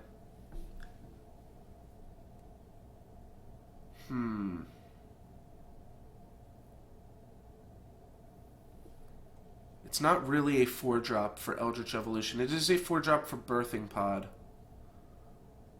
I guess this is just crazy, right? You just have to take Primeval Titan. The card is still pretty good, and it's going to let us cast these other cards. It makes the whole big mana theme of the deck work out. Well, there's also the fact that Avenger of Zendikar and Primeval Titan are like the 2 best cards in conjunction with each other. We'd be passing up a Misty Rainforest here, but how am I not going to play an Avenger of Zendikar? Maybe it'll wheel? I don't want to chance it wheeling. I know we already have a bunch of dumb shit on the top of the curve here. I could probably cut Emrakul. Like, I just don't even need it at this point. Could probably even cut Garruk. I'm going to cut this one, I think. The Birthing Pod has actually seemed like it's not... The Birthing Pod is seeming like it's not actually super, like, panning out here. You can turn Avenger into Craterhoof, which is pretty nasty. I think I'll keep around Birthing Pod just to see what madness it can do. We'll have to cut one more card. Maybe I just cut Green Warden? It's fine. Yeah, just potting into a Primeval Titan is probably fine enough. And Summoning Trap into Green Warden is the only one that really works because Eldritch Evolution kills itself. Well, this is a pretty good 5-drop. I think I will grab that. I could also take Ulamog here, though this isn't even the best Ulamog. Oh wait, no it is. You get to exile 2 permanents. Oh, it's definitely the best Ulamog. Sure. I'll take Whisperwood. And then at that point, I'm cutting Garruk. Okay. I guess I can put Garruk back in if he's the best card, because Gaia's Cradle means that we only have 23 spells right here.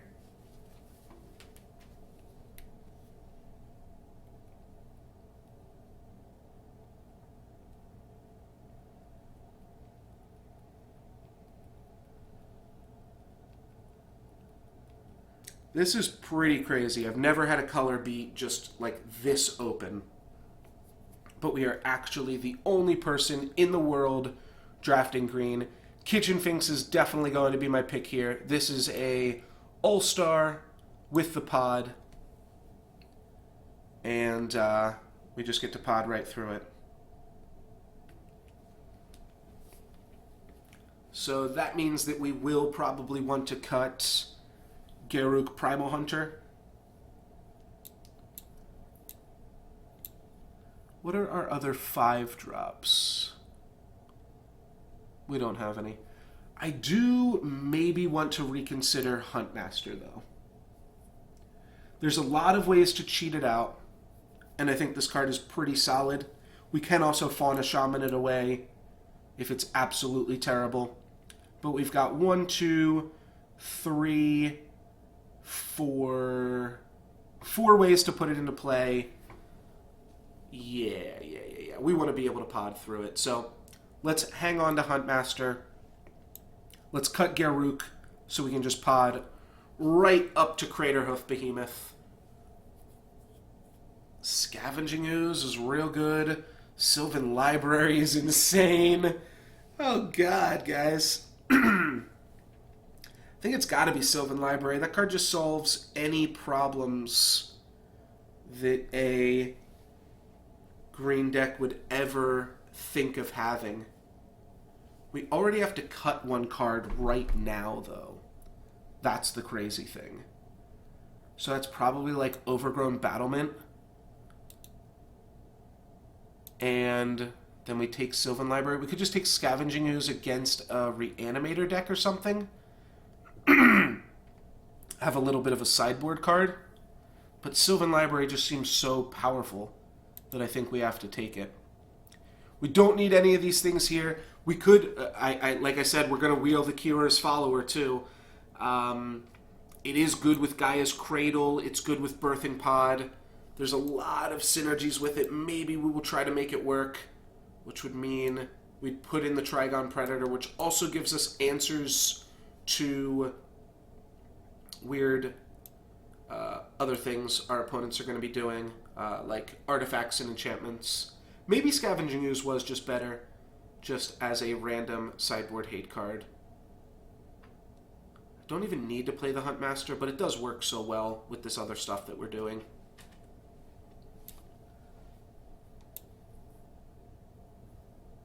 This deck seems pretty powerful. I almost don't even feel like I need Fauna Shaman in this deck. This deck has to cut 4 cards, though, right now. Or, I'm sorry, 3 cards. So maybe I just cut the 3 multicolored cards, right? Or maybe I just play a Farseek, and we make it work. Oh, wait, I also have a Rampant Growth here, don't I? Did I get Rampant Growth? I did. Wow. Alright, so I guess I will take Ratchet Bomb, then. Not super likely to want Ratchet Bomb, but I definitely don't need Farseek if I'm already not playing this Rampant Growth. And I'm not convinced that I'm not playing Rampant Growth, but I think I'm going to cut Rampant Growth and Trigon Predator and Kira's Follower. Wowie zowie. Grabbed another 3-drop. Well, I mean, right. It's just open. There's no doubt about it. It is 100% open. I could play Mirari's Wake. That'll let me play some of the big stuff. I think I can cut Vorinclex. Let's take Yavimaya Elder.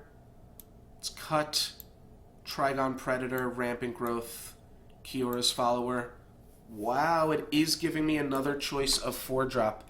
Now, Phyrexian Metamorph is an interesting choice of 4-drop because you get it out, it'll just copy Kitchen Finks, and then it'll be a 3-drop, so it kind of clogs you there. Do I just want Reflecting Pool? No, I'm going to take Phyrexian Metamorph. I don't need a Reflecting Pool for... Oh, wait, was that a Reflecting Pool or a Mana Confluence? I think it was a Mana Confluence, right? If that was a Reflecting Pool, I definitely don't need it. If it was a Mana Confluence, I think I can also still get away with not needing it. Yeah, I knew Oath of Nissa was going to wheel as well, but I didn't want to risk Avenger of Zendikar not wheeling because that is just such a huge late-game monster there. So, 26 cards, which means we've got 25 spells. So, I want to look at cutting 2 of these cards here. Opponent can steal something. Let's just... No, nobody's going to play Bedlam Reveler. We'll take Old Man of the Sea. And what's our last pick? Is it going to be another playable? It is going to be an on-color card at the very least. Not quite a playable. How do we trim this deck down? We've got only to make 2 cuts. Huntmaster of the Fells, I think, fills a very important role in the deck. So I think we want to hang on to that one. Summoning Trap can get Avenger, Craterhoof Behemoth, and... yeah, this is what we need. We needed this deck to be color sorted. Let's sort by converted mana cost. We could also... we've got 3 1-drops already. Do we need a 4th in Search for Tomorrow? I don't know. If we don't play Search for Tomorrow, then we're probably not even going to play a basic mountain. So do we want Huntmaster? We could cut Search and Huntmaster. That's actually not that crazy, maybe. Though Search is better than Utopia Sprawl, isn't it? I guess they're about the same. Yeah, I guess they are about the same.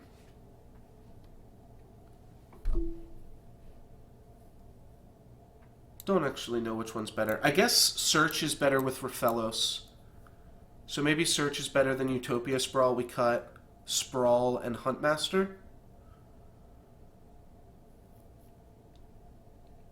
You know what? Actually, we didn't get any fetch lands.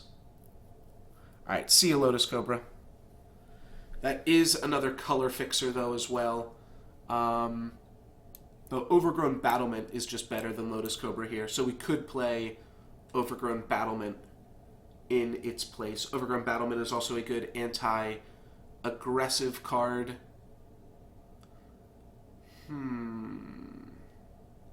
None of these are great pod targets, but they both turn into Avenger of Zendikar.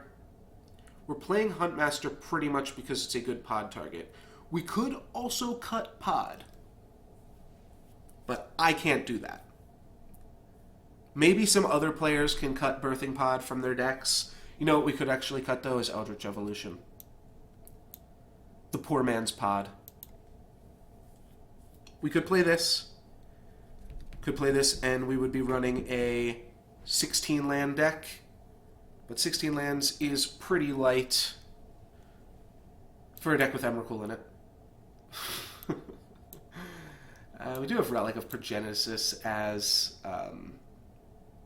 Graveyard Hate as well.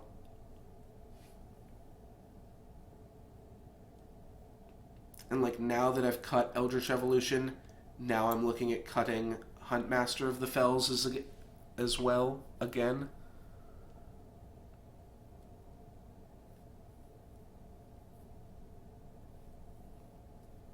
How many cards do we have to play on turn 2? We've got 4 ramp for turn 1, 4 ramp for turn 2. I like those numbers, actually. Leaning towards just cutting Huntmaster. It's going to mean that if we draw Raphelos and our opponent doesn't have a Lightning Bolt, we just win. Like, we pretty much just win on the spot. It means that we only have 1 card here for Birthing Pod. But as crazy as this seems, podding a Primeval Titan into an Avenger into a Craterhoof Behemoth, I think that's actually, like, pretty insane. You pod into Primetime, you swing with it, it turns into Avenger, and then it turns into Craterhoof Behemoth. And the fact that we can do that means that podding away Whisperwood Elemental, also not that crazy. And podding away a Master of the Wild Hunt in the same way also turns out to be not that crazy. So in that case, we're cutting Huntmaster of the Fells. We're going straight mono green, taking it to the grave.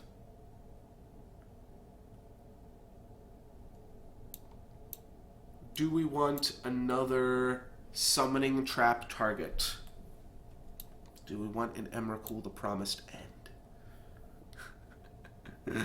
I kind of do. I kind of really do. We don't need Vorinclex, I don't think. I could just cut this Birthing Pod. If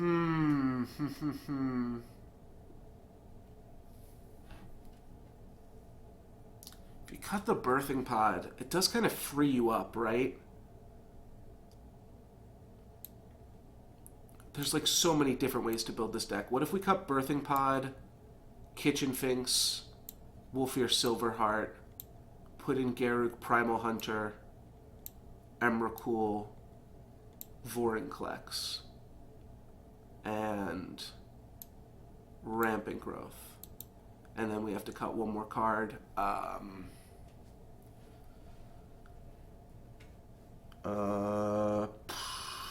guess Vorinclex. Vorinclex is actually like the least impressive card that I can Summoning Trap into.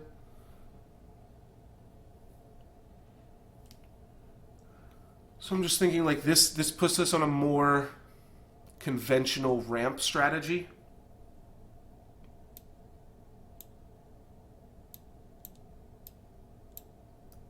What else did I put in? Okay, Rook. This puts us more on a conventional ramp strategy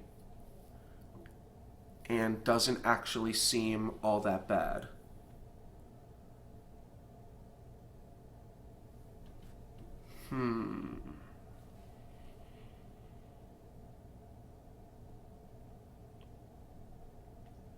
Wait, where's our Green Sun Zenith?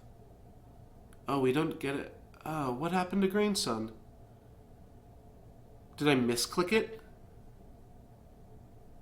And get something else instead?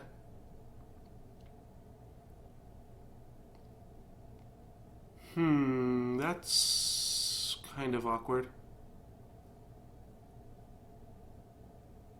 I feel like this deck definitely should have had a Green Sun Zenith in it, right? I didn't take a land over it. Oh well. I won't stress out about it, but I'm like... I was pretty sure this deck had a Green Sun Zenith in it at one point.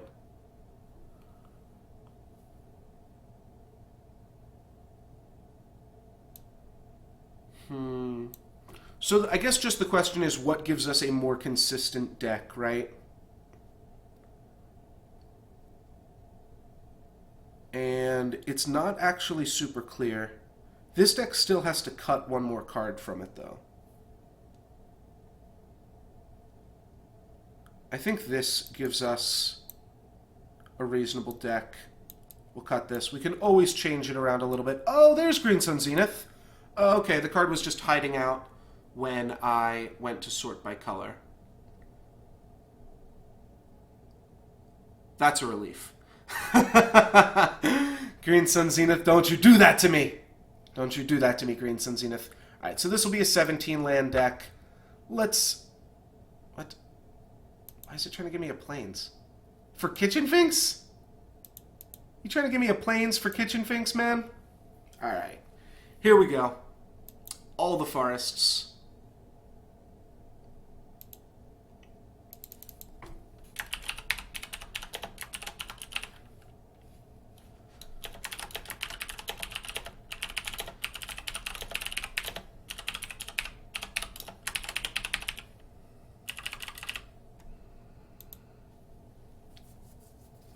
All the forests, and let's see.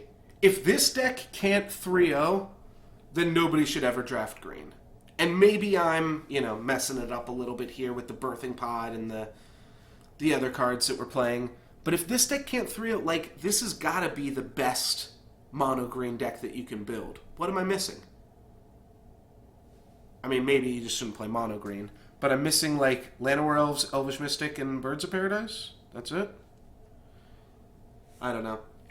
If this can't 3-0, then we should never play green again, because clearly everybody else is right. Green is absolute shit. This is pretty good Wrath insurance, right? Yeah, this means if they Wrath us, the whole board turns into 2/2s. Then we can still get stuff like Death Rattle triggers and stuff like that. This is also a 2-mana ramp spell, so maybe we could cut Overgrown Battlement once we're playing Green Sun Zenith. And what would that mean? That would mean we'd put in Huntmaster of the Fells again.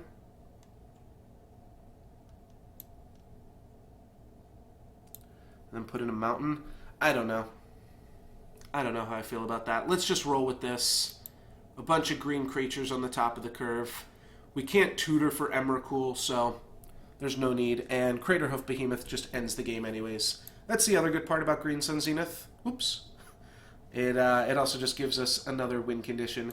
We would like to be on the play. We've got a 1-drop Elf. Next turn we can copy it again.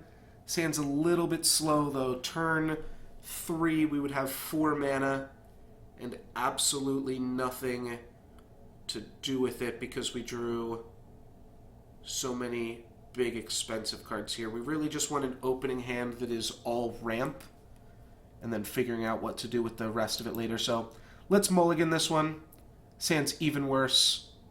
I'm going to mulligan it again. When you have Birthing Pod in your deck, though, you can afford to go pretty crazy on the mulligans. We're going to put this on top. So, feels a little bit crazy to go that all in, mulligan down to 5, but Birthing Pod is precisely a kind of card that wants you to mulligan to 5. Next turn we can turn Sylvan Caryatid into a Kitchen Finks, so let's just go on that plan. Cancel. Oh, I need to pay life first. Makes sense. Not really, but we'll do it up. Now you guys will witness the true power of Birthing Pod in Cube. If they kill this here, then that is just a minor setback.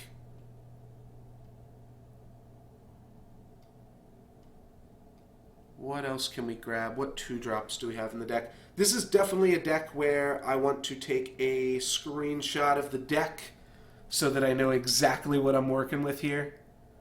But no matter. Alright, let's turn Sylvan Caryatid into a 3-drop right now.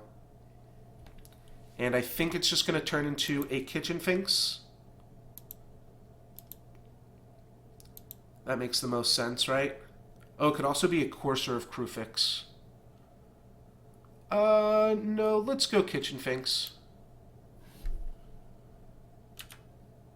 Alrighty. Next turn I'll have Elves of Deep Shadow, and then Kitchen Finks will turn into a Master of the Hunt. As long as our opponent doesn't play a Phyrexian Obliterator here, I can't block because of Menace. As long as our opponent doesn't play a Phyrexian Obliterator, I think we are in pretty good shape.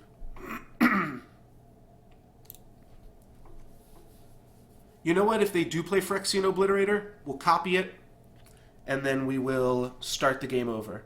My opponent's going to make me sacrifice a creature. I'll just sacrifice Kitchen Finks. That's fine with me. So now I'm going to lose some more life points here, but I'm going to make 2 Master of the Wild Hunts this turn. Let's crash for 2.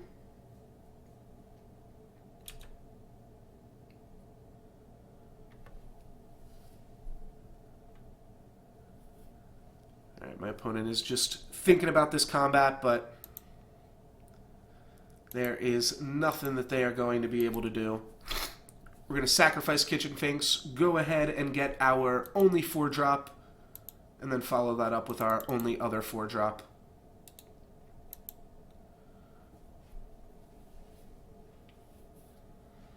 And copy Master of the Wild Hunt. We could have also copied Birthing Pod here, but because we only had the 1 4-drop, I think we just wanted to play it safe. Now we're going to start making double wolves each turn. but we can also pot away Master of the Wild Hunt into a Wolfir Silverheart. We can make some nutty stuff happen, and we're just going to keep going up the chain here.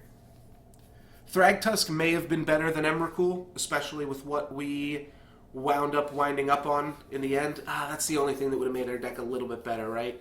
If we had taken the Thragtusk instead of that greedy Emrakul Aeon's Torn. I also could have held on to Phyrexian Metamorph just in case my opponent played a Phyrexian Obliterator here. Alright, they're going to give that guy -2/-2 and trigger some madness shit. I don't even know what Asylum Visitor is. Is it just like a 3/5 vanilla creature? I have no idea. And they're also going to make us discard an instant or sorcery. Well, we don't even have many of those in the deck.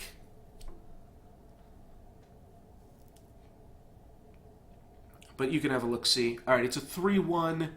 The beginning of each player's upkeep, if that player has no cards in hand, you draw a card and lose life. Oh, that's a pretty good gamble there, then. If they hit on the instant or sorcery, then they would get to draw a card during my turn. That's pretty cool.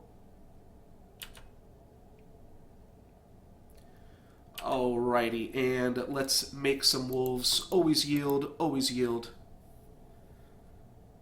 And I believe you have to tap all of your wolves, right? Yeah, you have to tap all of your untapped wolves to make that work.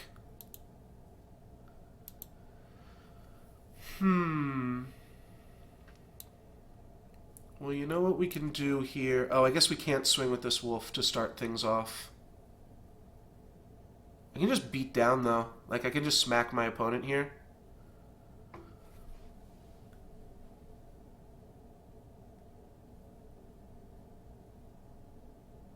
No, that probably doesn't do anything for us. Alright, let's kill off Relentless Dead.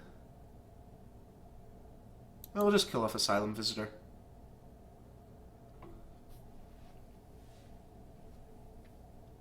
Hopefully this isn't a wolf as well, right? No, okay, it's not. Alright, so we're going to send our wolves at the Asylum Visitor. We'll trade one of our wolves for that guy there. Then let's smack our opponent for a quick 3 before we pot away the Master. And I suppose... I mean, black is not going to have any way to deal with artifacts here.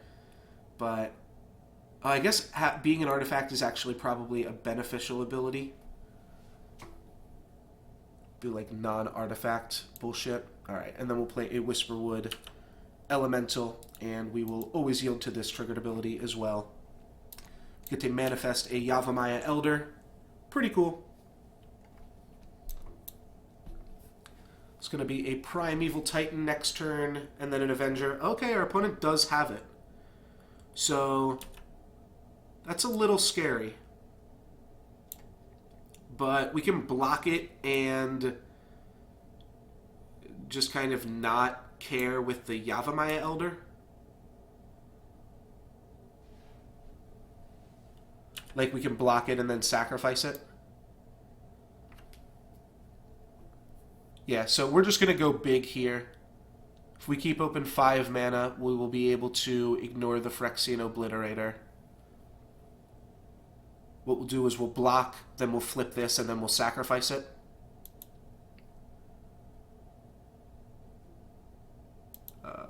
Yeah. Let's go ahead and get Primeval Titan.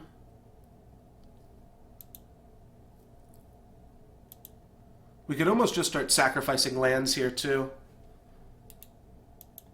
Always yield, always yes.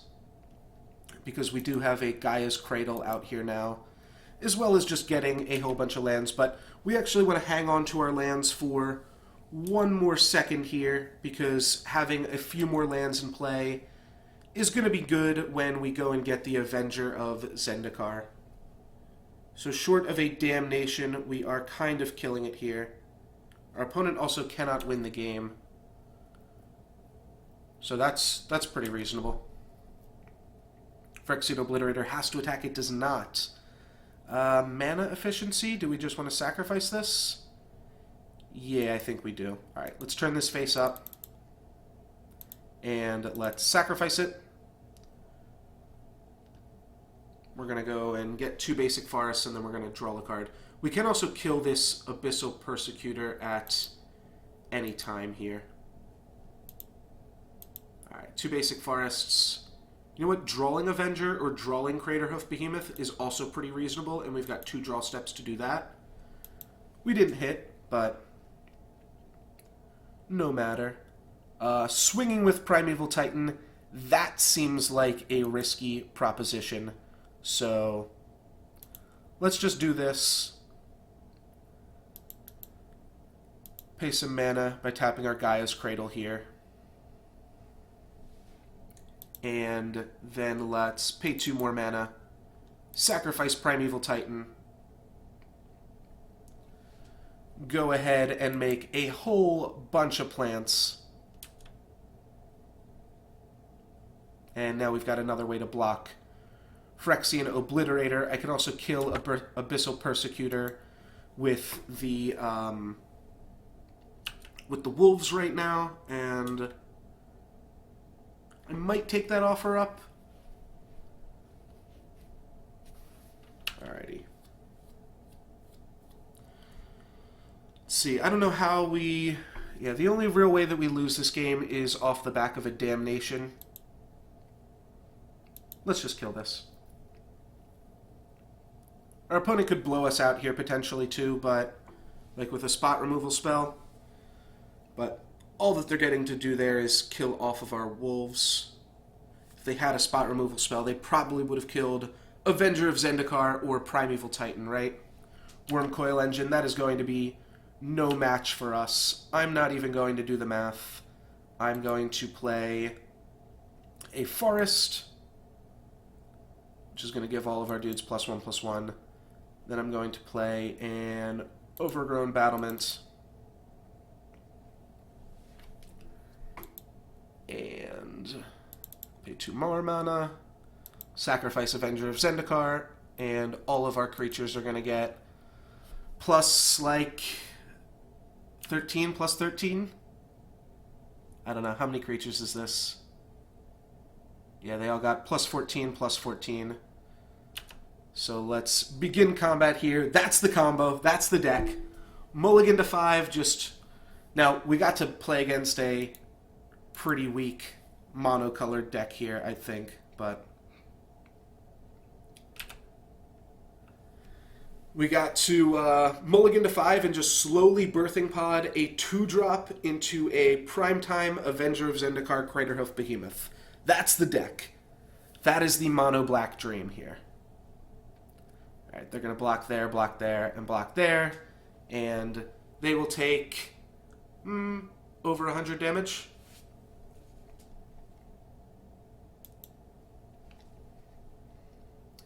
Okay.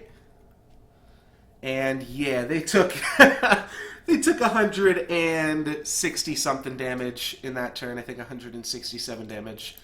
That seems pretty sweet. My opponent's got a pretty reasonable mono black deck going on. One of the only cards that beats us though is that Phyrexian Obliterator. So Dismember for Obliterator makes a whole lot of sense to me. How else can we deal with Obliterator? We could get a Ratchet Bomb up to 4. I don't know about that one. Maybe we want Green Warden of Marasa just in case our opponent has any Wrath effects or things like that. Summoning Trap. Emrakul I could see being pretty nasty as well. Dismember is the only thing that I know that I want to be able to do here.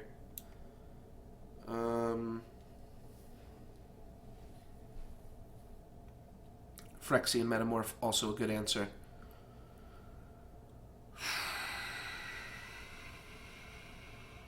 Let's just... I mean, everything seemed to work out pretty well for us, right? The deck is also a little hard to cut cards from. We can cut Utopia Sprawl or Overgrown Battlement. I guess we can cut Overgrown Battlement, and my theory here is that we cut that, and in a pinch, you can Green Sun for a 1-drop, if you really need to. You'd obviously much rather Green Sun for a Raphelos, which is what makes you not want to cut the 1-drops from the deck and want to cut the 2-drops instead. I will keep this. We've got the mana to cast whatever may come here. Oh, God. Alrighty. Well, now we are definitely casting whatever the hell we want. And, yeah, that seems pretty nasty. Alright, my opponent plays a Swamp. We're going to go with Forest into Raphelos. Obviously, our opponent can make us sacrifice a creature. They could also just have, like, a Disfigure or something small like that. Let's see, do they have the 3 mana sacrifice a creature away? I think that's what it's called, Far and Away. Yes, they do. Alright, so we could have played around that. We didn't really need the mana from Raphelos, but at the same time, like, yeah, we can still, like, just dump out our hand here. So it's not a huge deal, all things considered. I'm just going to run out Kitchen Finks here so that we can start beating down a little bit. Would have been much better to have a Kitchen Finks in play, but I'm not just going to play around away forever.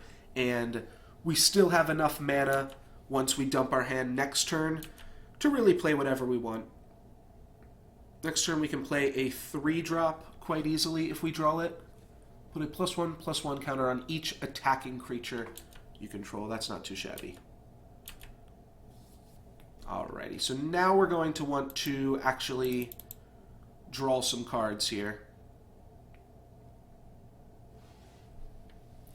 But we also have, like I said, the mana to cast anything in the deck. I'm going to play the Cradle first, just in case we draw Avenger of Zendikar. We'll be able to play Avenger and then play a land. Can't attack into a first striker here, unfortunately. This card doesn't have lifelink, though, so it's going to deal some damage, but I think we'll be able to answer it eventually.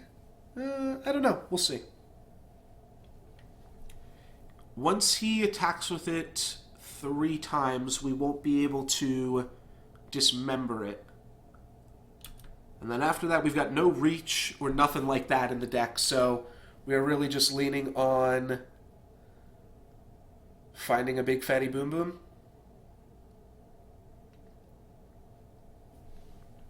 We can get a Craterhoof Behemoth next turn. How much damage is that? Craterhoof Behemoth would be... Oh, it's going to be less now. Alright, they're going to kill our Elves of Deep Shadow.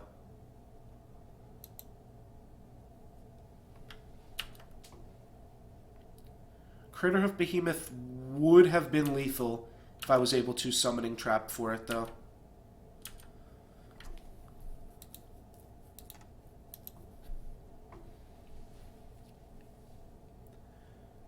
But, like I said, we've got all the mana in the world. Sylvan Library would be great. Fauna Shaman would be reasonable. Wolfear Silverheart lets us get in with a huge monster here.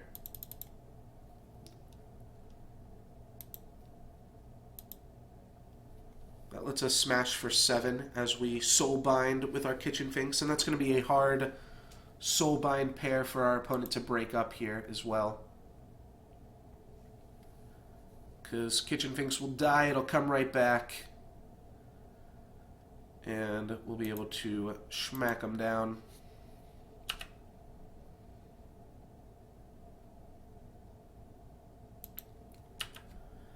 Seven plus 15 is lethal, so my opponent is already dead next turn. Yeah, they're going to decide to chump block here. Because, yeah, this damage just adds up super fast from Wolfear Silverheart Kitchen Finks.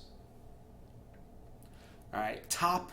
That's not great, but I guess it's reasonable card selection in a mono black deck, which would already be pretty bad. My opponent's just going to start digging for removal spells.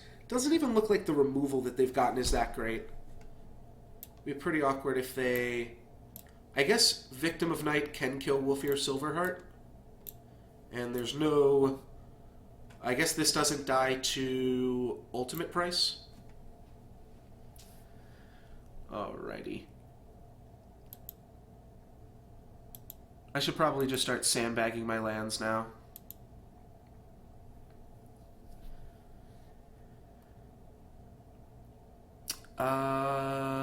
Black, blue, red. Do we have a Huntmaster of the Fells in this deck? I actually can't even remember. I think we'll just make it black mana.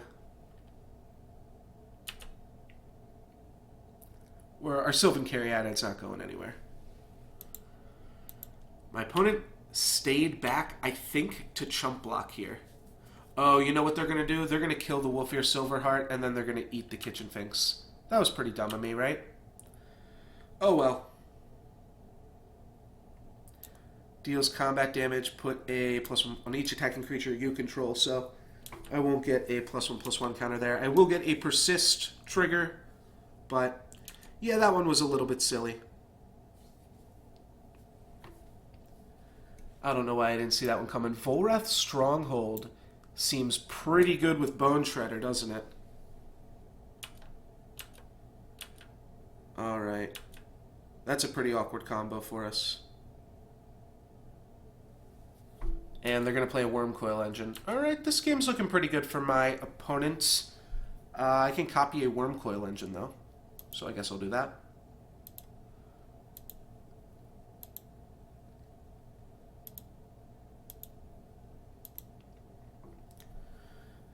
Copy my opponent's Wormy here. I unfortunately cannot copy the Drana. After it hits me once, it's already too big to copy. But Wormcoil is going to buy me a lot of time. It looks like my opponent is going to go for the put the thing on top play, and then replay Bone Shredder, and they're going to kill Kitchen Finks with it. Don't know about that one.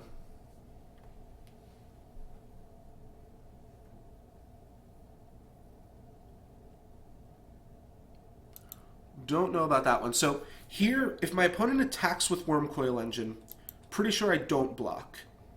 Oh no, I have to block. Do I? Alright, why this is so tricky is because if I draw a Birthing Pod next turn, I can just turn Wormcoil Engine into an Avenger and then play my Forest. I'm going to hold off for one turn. I also gain back a reasonable amount of the life that I lose here. Obviously, this Wormcoil is going to get a counter now. So that's going to be a little bit awkward. But if I drew the Birthing Pod, I think that was just too sweet to pass up on, that I wanted to try to make that play. All right, let's start by attacking with Wormcoil Engine. We know that that's happening. My opponent's going to block because they're not going to pay the Echo. So they're just going to block, but that's going to put us back up to 14. And then I've got the choice here. Do I want to Yavimaya Elder pre-combat or post-combat? We already can't dismember the Drana, so no point in trying to do that here. And I think I will Yavimaya Elder on my opponent's turn here. So because of that, I'm going to play down this forest because I will be sacrificing Yavimaya Elder to draw cards here.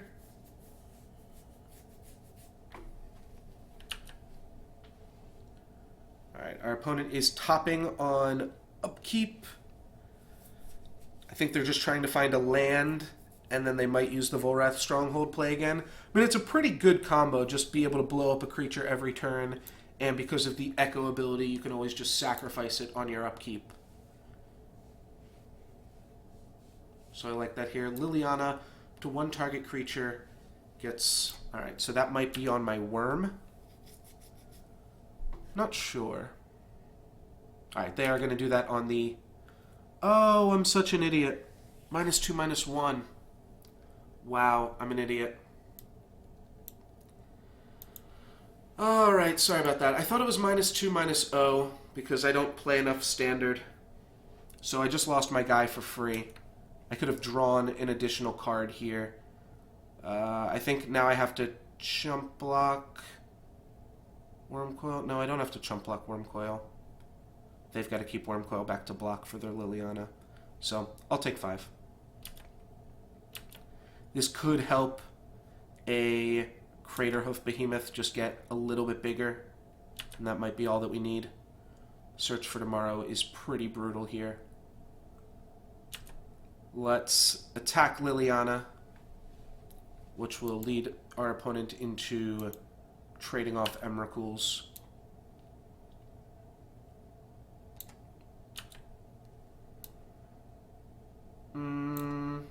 Yeah, and then they're just going to minus Liliana to get the Wormcoil back, but that's fine. Now we don't have Birthing Pod as an out. Maybe I should have just held him back to block, thinking my opponent might not attack. We'll hang on to Search for Tomorrow. That'll be good if we draw an Avenger.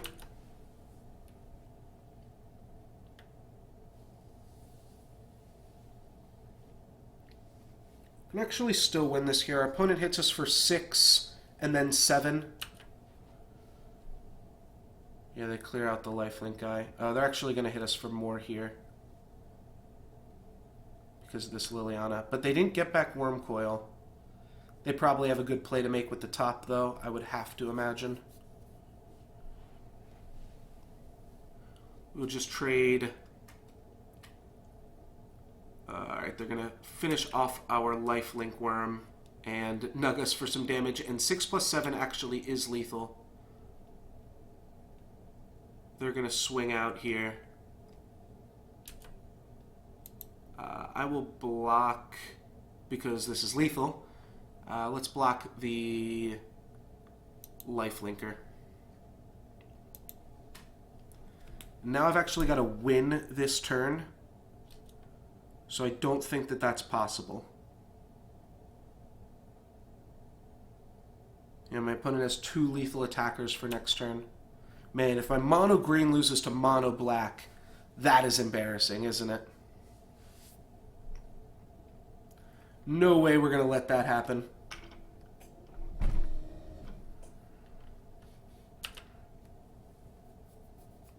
No way, dude. Alright, Bloodghast, which is a hasty 2/1 creature. Doesn't really do much of anything for my opponent, but it's funny. There is the Dismember right on time. No, we can't even survive. Alright, this game's over. Let's concede this one. Didn't draw too much that game, though if we had drawn one more card for free, maybe a little bit better of stuff would have happened for us. What do we need? What did we see out of our opponent that game? The Drana, well, I guess Trigon Predator blocks it. But I'm not sure if that's the route I want to take. This guy just draws cards.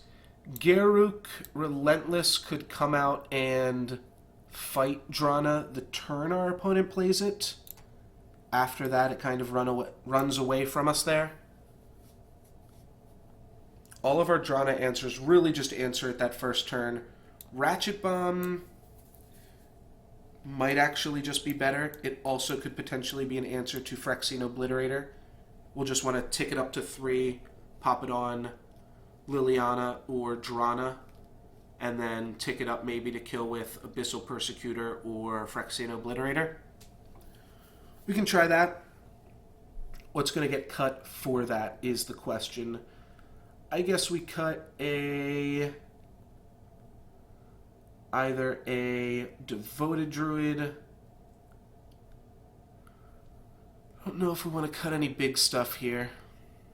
The reason I look at cutting 2-drops rather than cutting the 1-drops is again because of Green Sun Zenith being so strong. I think Courser's good. Yavimaya Elder is good in that it gets us some value. Phyrexian Metamorph answers Obliterator, so... Yeah, okay, let's cut... Sylvan Library, or not Sylvan Library, Sylvan Caryatid or Devoted Druid. One of those two 2-mana ramp cards. I think I will cut Sylvan Caryatid. And let's give this a shot. Do I want to play first? Yes. Do I want to keep a hand with Raphelos? Yes. Alright, this hand is insane.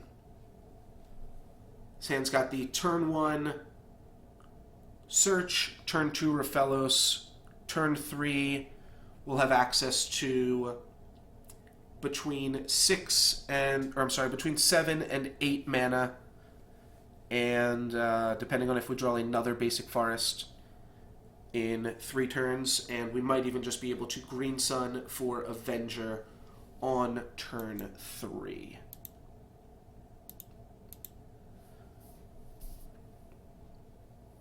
And that's going to be all that we need to do there. Green Sun for Avenger turn 3. I can get behind that. I can definitely get behind that one here.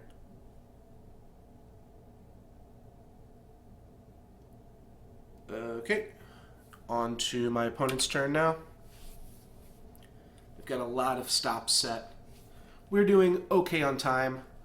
I'm streaming, so I'm taking up a little bit more time, but we've only used up half of our clock here against Tamari. What did our opponent do? Just tap his swamp? Alright. I think they just tapped their swamp for nothing. We could play Devoted Druid instead. I think we got this one. This hand seems so sweet, right? Turn 3 Avenger, and my opponent doesn't have... The only spot removal spells that we've seen out of our opponent all cost 3 mana. We've seen Bone Shredder, Far and Away, and Hero's Downfall. So, as it stands, I'm not even sure my opponent can kill a Raphelos here. Bloodghast. That is not going to be enough to stop the monster that is... maybe just a turn 3 Primeval Titan, but I would still be quite happy with that one.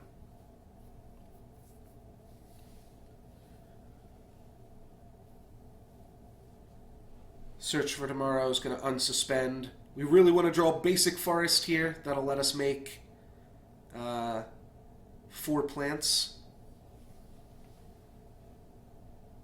Though if we don't get there... maybe we just prime time. Don't have that page open, but Fungu Guy, thank you very much for the follow, my friend.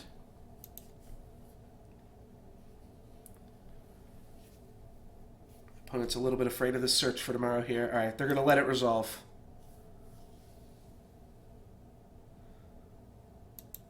We're going to cast it, go grab a Basic Forest, the most powerful land in the game. Then we have an opportunity to play a Kitchen Finks here. So I could play Kitchen Finks, I could play Devoted Druid, and then I could play Master of the Wild Hunt. Maybe that's better. Oh, that sets up lethal next turn, doesn't it? Yeah, it does. Okay. So, as long as my opponent doesn't Collective Brutality us, we are going to Crater Hoof them next turn.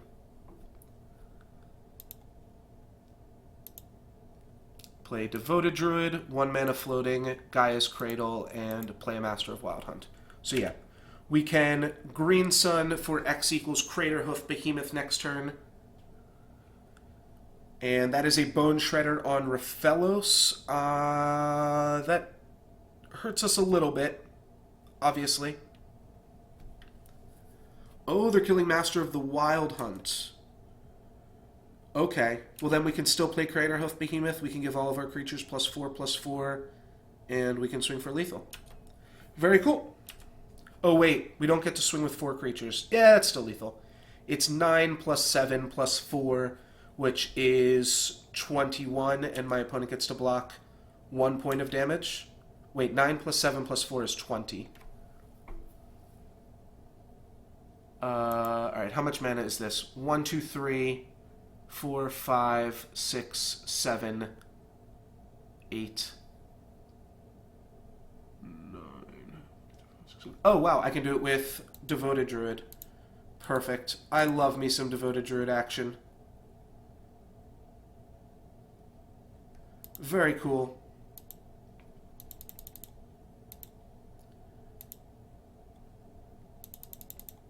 X equals 8. And we can go grab a Craterhoof Behemoth. And then all my creatures are going to get +4/+4. I can then untap Devoted Druid again, enter combat, and attack with all creatures for way more than lethal then. Very cool. My opponent gets to block 1 point of damage.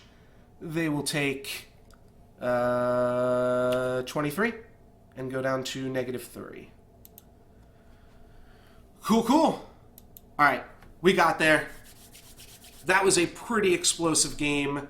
Turn 4 Craterhoof Behemoth off of Green Sun Zenith. I'm glad we did actually draft that Green Sun Zenith, even though it was MIA for a second there. And we took much more time. We were the only match that went to 3 games, which I can't say I love. Though I don't know what happened here. It looked like these guys only played 1 game. I don't know how that happens. Did they just only play 1 game and use up the entire... Oh, that just means... That means Dr. John Osterman never showed up. That's what it means. He never showed up, and Chesington won via the clock. Alright, we're 1-0. Very cool. Using the most powerful color in Magic the Gathering. Green mana! Nothing like green, fungi. Nothing like green.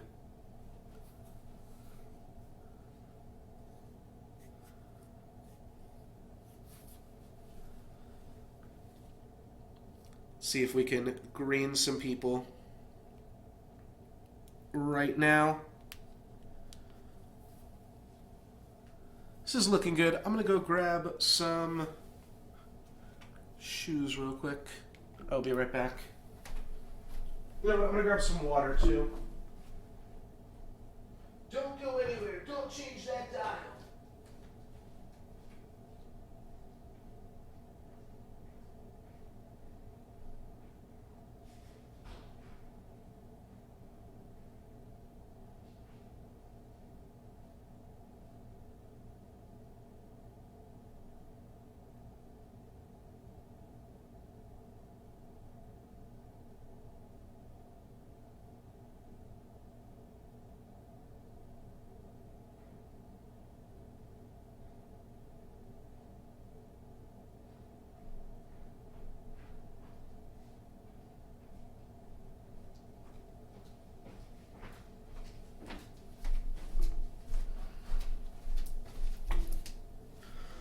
Alrighty, I rolled a 5 here, and my opponent rolled a 2, so we get to play first. That is pretty lucky.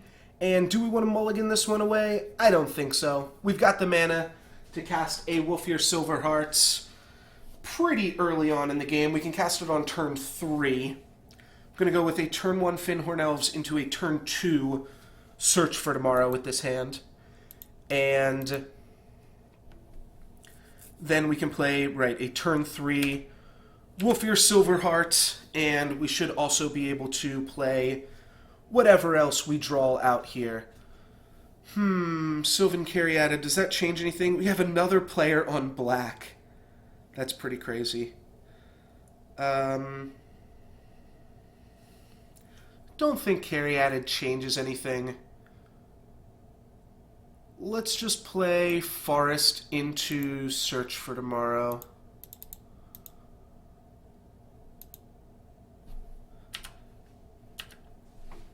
And next turn we can play... Yeah, just Wolfir Silverheart and Soulbind them here. Hangerback Walker from my opponent. Well, that's going to give them a lot of chump blockers. I think I'm going to go Sylvan Library and Sylvan Caryatid here, rather than rather than do anything else. And let's crash in for 1 as well. My opponent's not going to block. We will just develop our mana here first. No way our opponent blocks here.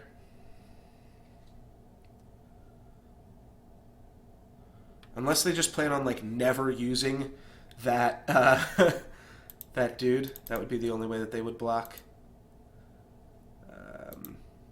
This protects us a little bit against wrath effects as well. My opponent is in the color of 2, or the 2 different most likely to wrath you colors. The 2 colors voted most likely to wrath you in high school.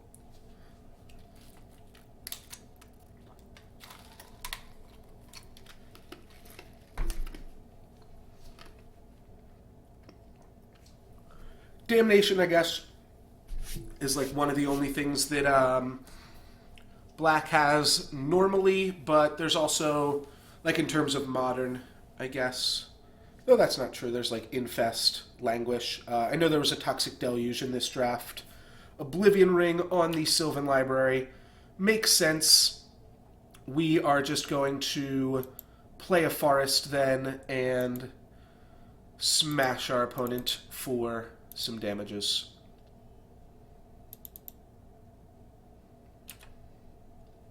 And we will use this. We're going to Soulbind it here and then smash in for 5.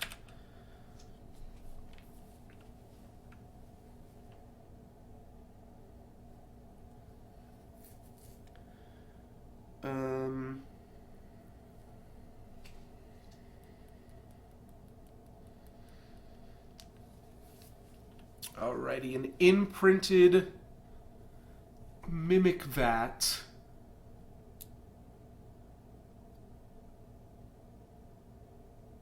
Or a non-imprinted Mimic Vat. Okay, I think that is a combo here. My opponent can... Oh no, it's not a combo, because my opponent would just return Hangerback Walker to the battlefield as a 0/0, and it would die immediately. So that's not really a combo. We almost have lethal, but looks like we are 1 point of damage off. Oh wait, let's undo that.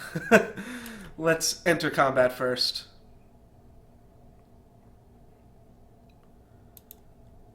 My opponent could Path to Exile this and then block the Fyndhorn Elves in the same way our opponent tried to do last time around, but they can't really do that. I think they're just gonna, like, it would just be a trade with Hangerback Walker. It would remove a lot of my pressure from the board here, but I think what they're going to do is just power up Hangerback Walker and then make 2 tokens to chump block the Wolfear Silverheart so that I don't have lethal next turn. Ooh, red mana! So we are playing against an Italian colored deck, or Mardu, as it's called now.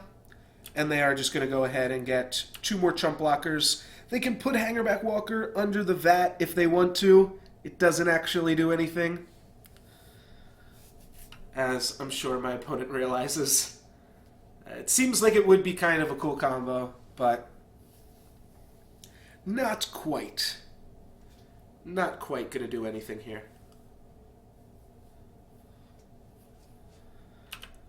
Alrighty. They make 2 flyers, take 5, go down to 8. So I think their plan with those flyers is to block Wolfear Silverheart twice, because otherwise Wolfear is 1, 2, 3, 4, 5, 6, 7, 8. Yeah, I have enough to Green Sun Zenith for Craterhoof Behemoth next turn without playing a land, so no sense in playing a land.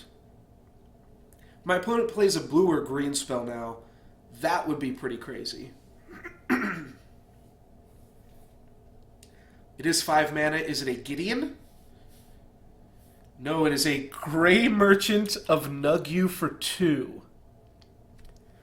Okay. I guess that's good with Mimic Vat, though. Alright, that is good with Mimic Vat. We'll give them that. This is a little bit awkward. I think I just want to beat down, though. My life total's still so high that I don't think we have to worry about the Gray Merchant. They're going to have to Mimic Vat the Gray Merchant 10 times in total. Yeah, they're going to go for chump blocks here. That is a combo, though. So they're able to spend like 3 Devotion to Black on this turn. Then they can definitely get themselves back in the game. And I think we just put the most pressure on them by just continuing to attack them here. Okay.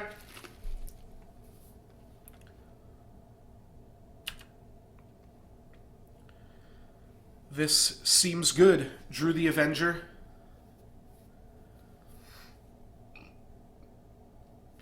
Our opponent may now try some trick with the Fyndhorn Elves. Little do they know I actually want them to kill my Wolfier and then positive battle the Fyndhorn Elves here. Surprisingly enough, I think that that works out well for us, because then I get to... Looks like they don't have it. Okay. Oh, they are going to Doomblade. All right. So I think that actually works out well for us, and the reason that I say that... Oh, wait, can they put that under the Mimic Vat? Oh, that would be insane. Actually, would it be insane? It would just be okay. I think that would be okay with me. So the reason that I'm okay with this play, we actually baited the Doomblade out of our opponent's hand here by giving them such good value off this.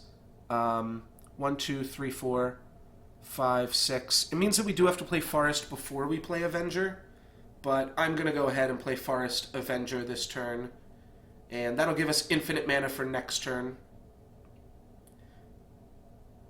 Yeah, I guess I could have played one of my Forests. It's a little bit unlucky. They just decided to keep Gray Merchant underneath the Vat there.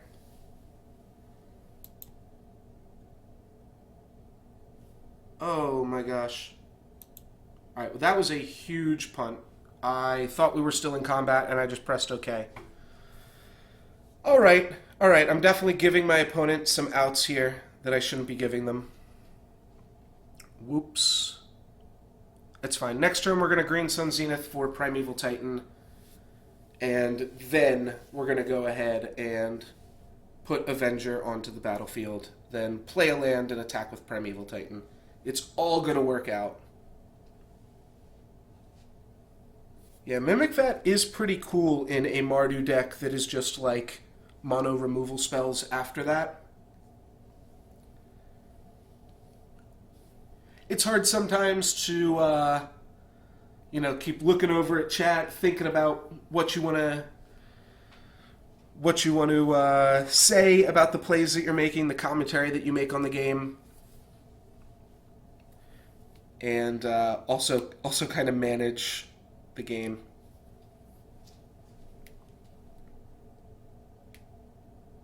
I also never have people call me, and I've gotten 3 calls from random ass numbers today. Alright, they are not attacking with the Thopter. Oh no, they are going to attack with the Thopter.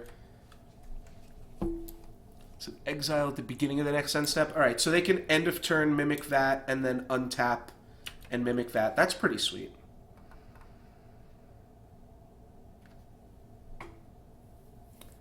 Alright, Raphaelos will be good. 1, 2, 3, 4, 5, 6. Yeah, we're just going to play Avenger here. And somebody is calling me again. This time it's I think it's somebody watching the stream.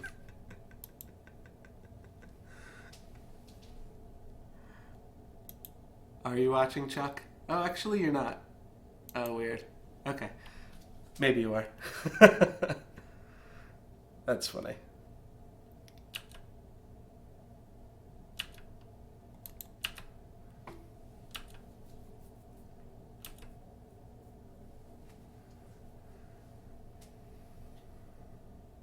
Alright, so they are going to go for an end of turn Mimic Vat, then they're going to untap and maybe Mimic Vat again. Oh no, they're going to play a Noxious Gearhulk. Alright, we definitely messed this game up a whole bunch. Now they're going to steal this Avenger. Yeah, that was you trolling. Alright, I figured it was. Fair enough. Alright, there goes my Avenger. We can still probably win with a Craterhoof Behemoth. Like, that card's insane. It gives all of my creatures +10/+10, pretty much. Which means I get to hit in for 60. So all I have to do is not die until a dude pops up. I think we can do that. Our opponent does have some good evasive threats right here. So that's a little awkward, but...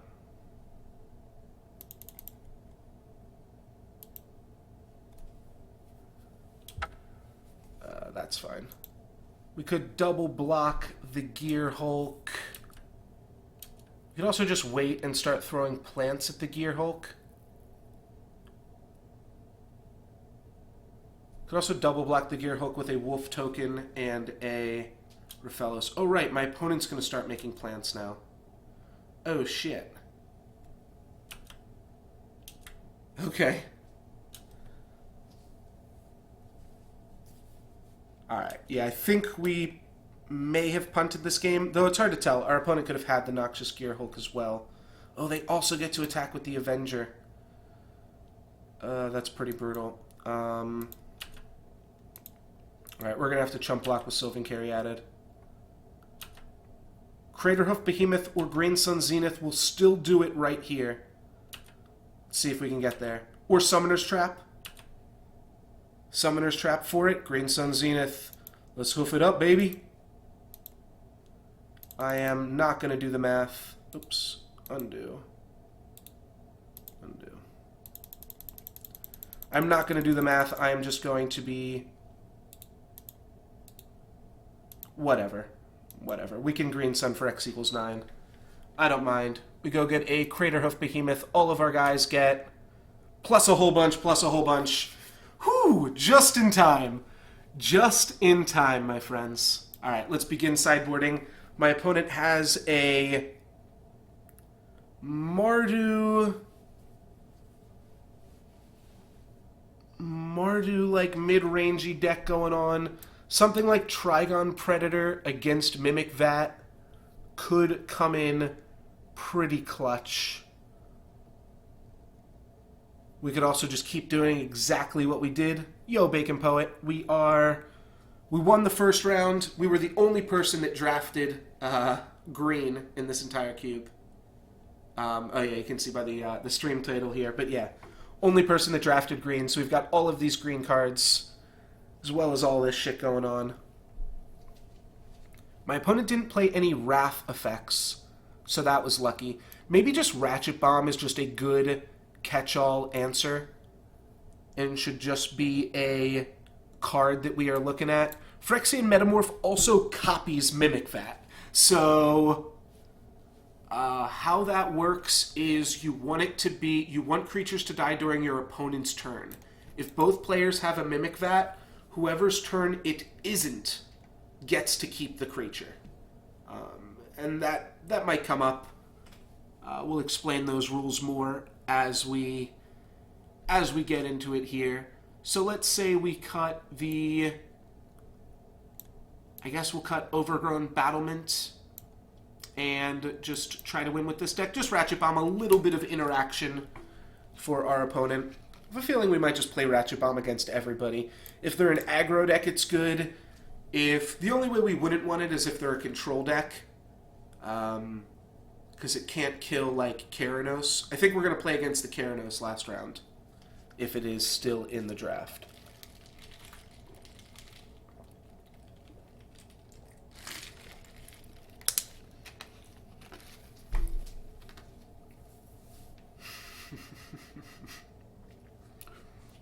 It was a good troll, Chuck. It was a good troll.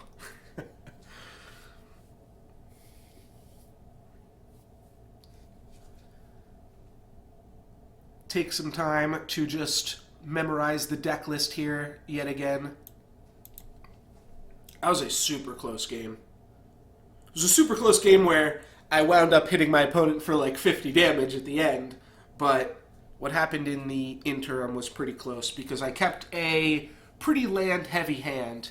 I kept a hand with Wolfir Silverheart and 6 mana sources, but with a ramp deck, I would always rather be on the side of keeping a hand that's got a bunch of mana and then hoping to draw threats than keeping a hand that has a bunch of threats and is hoping to draw mana.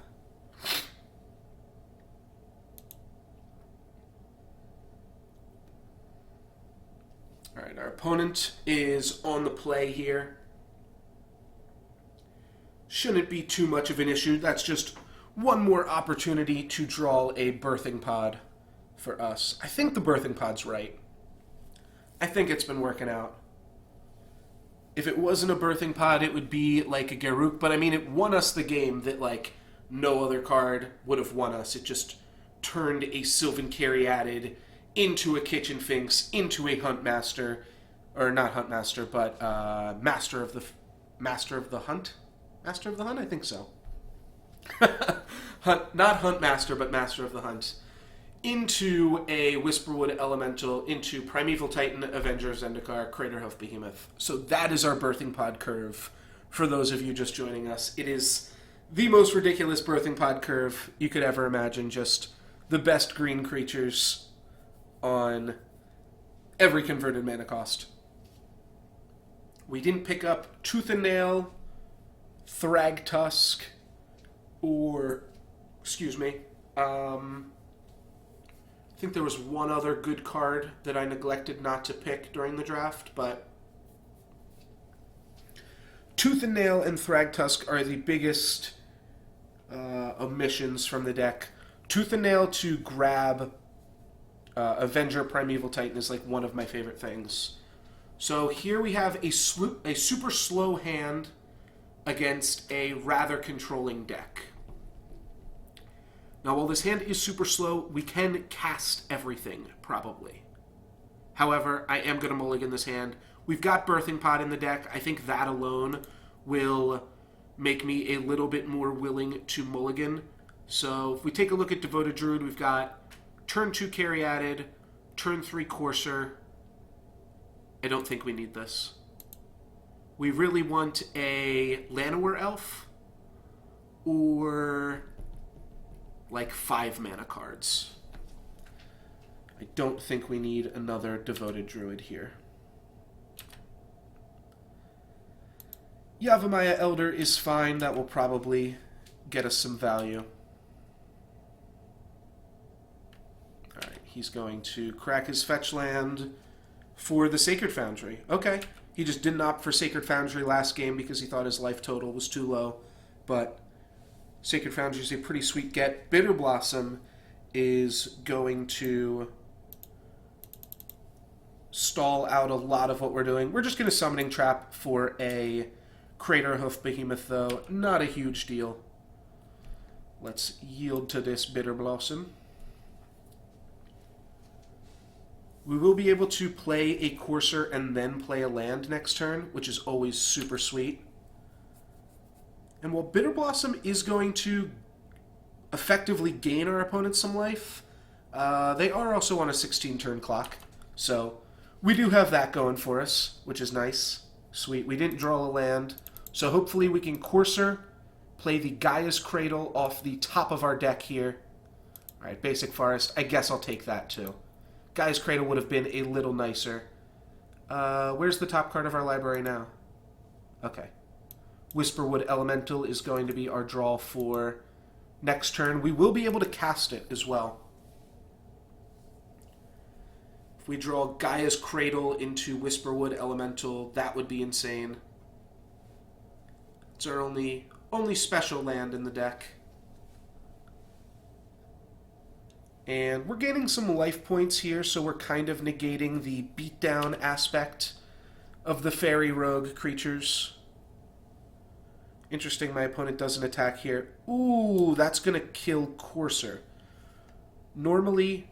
Oh, wow, they didn't kill Courser. I guess they're just going for a big fatty. Oh, are they also a reanimation deck? Oh, there's some stuff going on right now for sure. Alrighty, so we can play Whisperwood Elemental. My opponent cannot exile this. I think I just want to play fast so that my opponent doesn't realize that they can exile Courser of Krufix here. So the quicker we play, the less likely they are to realize that. Let's... I guess I should still attack Nahiri. Yeah, never mind. Let's just attack Nahiri. So now, it doesn't really quite matter if they realize it or not, because... So Nahiri can exile a tapped creature, a tapped artifact, or just an enchantment. And because Courser is an enchantment creature, that means it can just be exiled on the spot. Oh, Whisperwood Elemental Manifest with a Courser in play is a super weird interaction.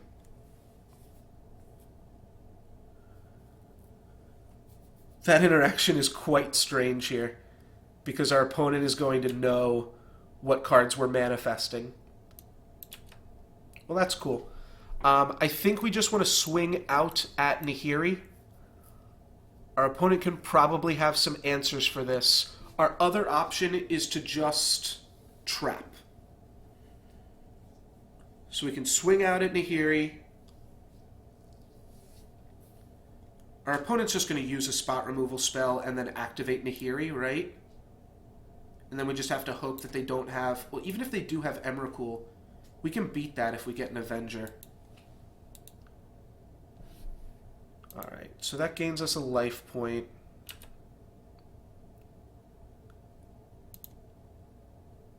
Oh, shoot. You know what I should have done? I should have checked for a Craterhoof Behemoth first. So if I just main phase went and looked for a Craterhoof Behemoth, I might have just had lethal already. Oh, I hope that doesn't punish us too much here. Alright, so here is a makeshift mannequin on the Noxious Gearhulk that's going to kill Whisperwood Elemental. So I'm going to sacrifice Whisperwood Elemental in response. They're going to target Whisperwood Elemental with this, I think. Or no, they're just going to target... Oh, they are going to target this. Alright.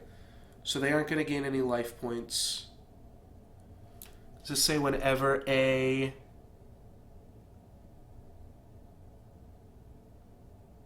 Alright. Yeah. So now we're going to get to manifest a Kitchen Finks and something else.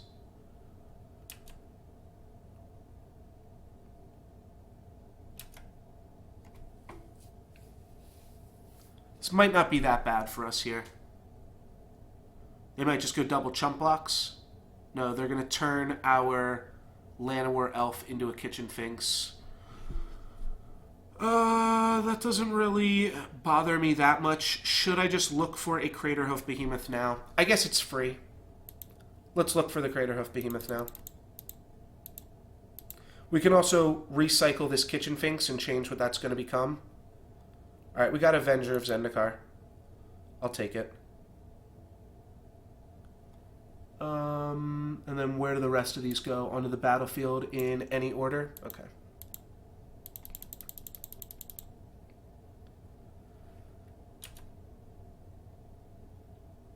That's fine. And I already played my land for the turn so that I could make this play happen.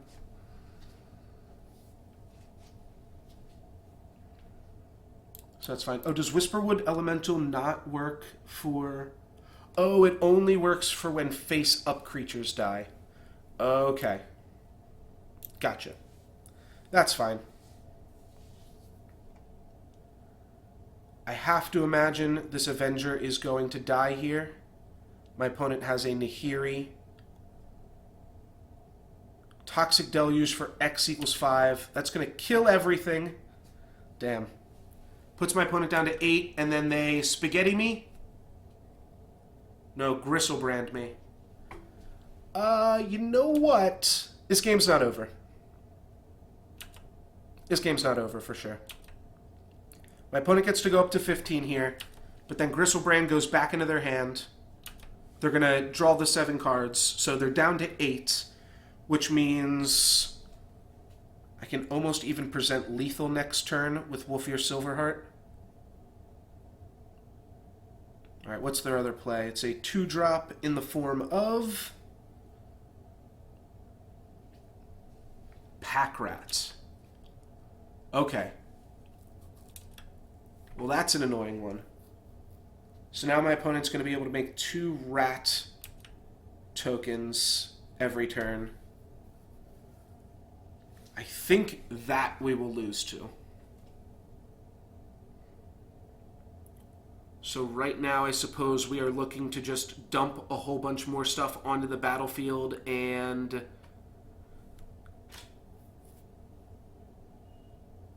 get another Craterhoof Behemoth? Oh wait, we won the first game.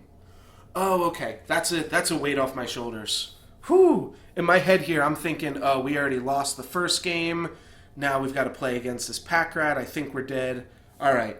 I don't feel that great about this game. I think we lost this game. But because even if I play Wolfir Silverheart, my opponent can just chump block it with a Bitter Blossom token, or they can triple block it with 3 pack rats. So I don't feel great about either of those things. Fauna Shaman means that we can go and get the Craterhoof Behemoth. What else can we do with Fauna Shaman, though? We can go and get a Phyrexian Metamorph.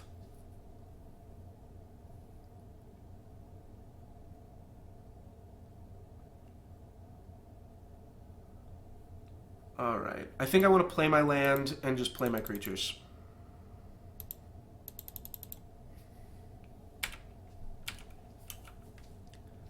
I could even actually just see both of these creatures dying right here.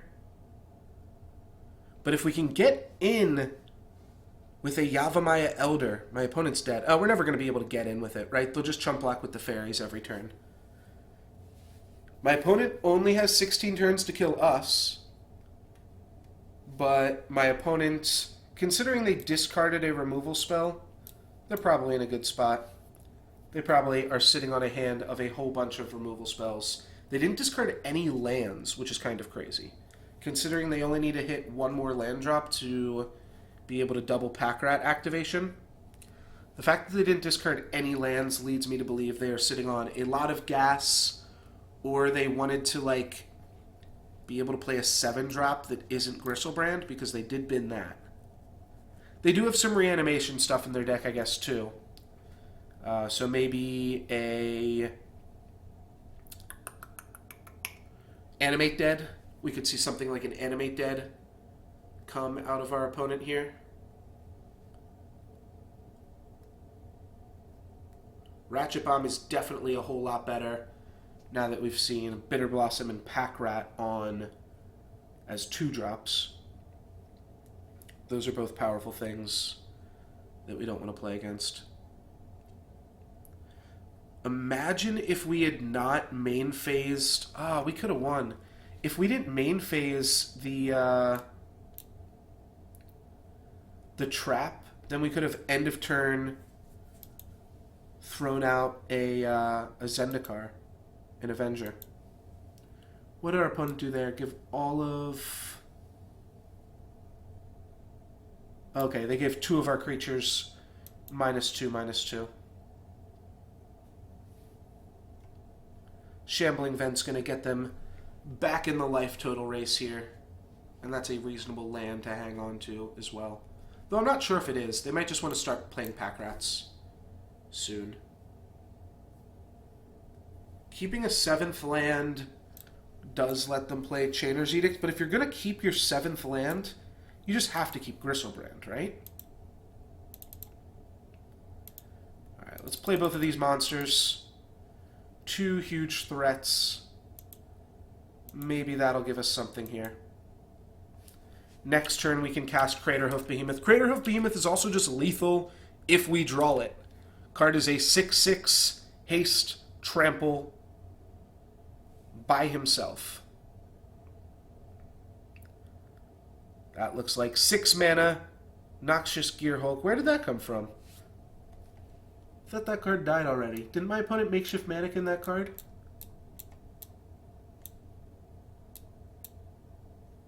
Huh, what am I missing there? How did my opponent get this back? Oh well.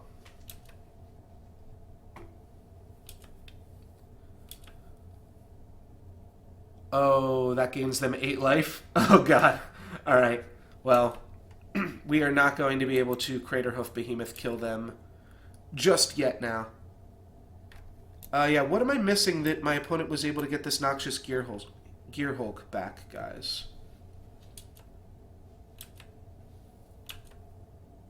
Because they Toxic Deluged it away, right? Did they... Was that... Am I just getting the games confused? Maybe I'm just confusing the different games here. My opponent gets to smash for 10 damage here. Yeah, let's concede. Well, they do have to discard cards to pack rat, so we can get a little bit more information out of them if they want to pack rat us.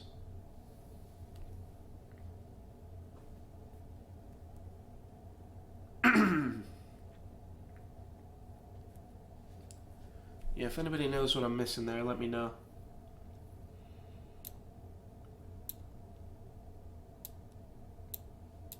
Phyrexian Arena, I guess, was discarded to read the bones. Oh no, were both of them just discarded to Nahiri? Oh, I guess they were. I guess they were both discarded to Nahiri. Alright, a Vampire Hexmage. Don't think we're playing any Planeswalkers. We definitely don't want to continue playing any, though, if we are. And a Grey Merchant that will nug us for lethal. Very cool.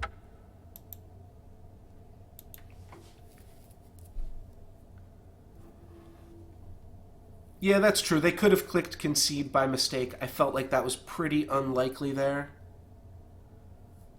In that circumstance.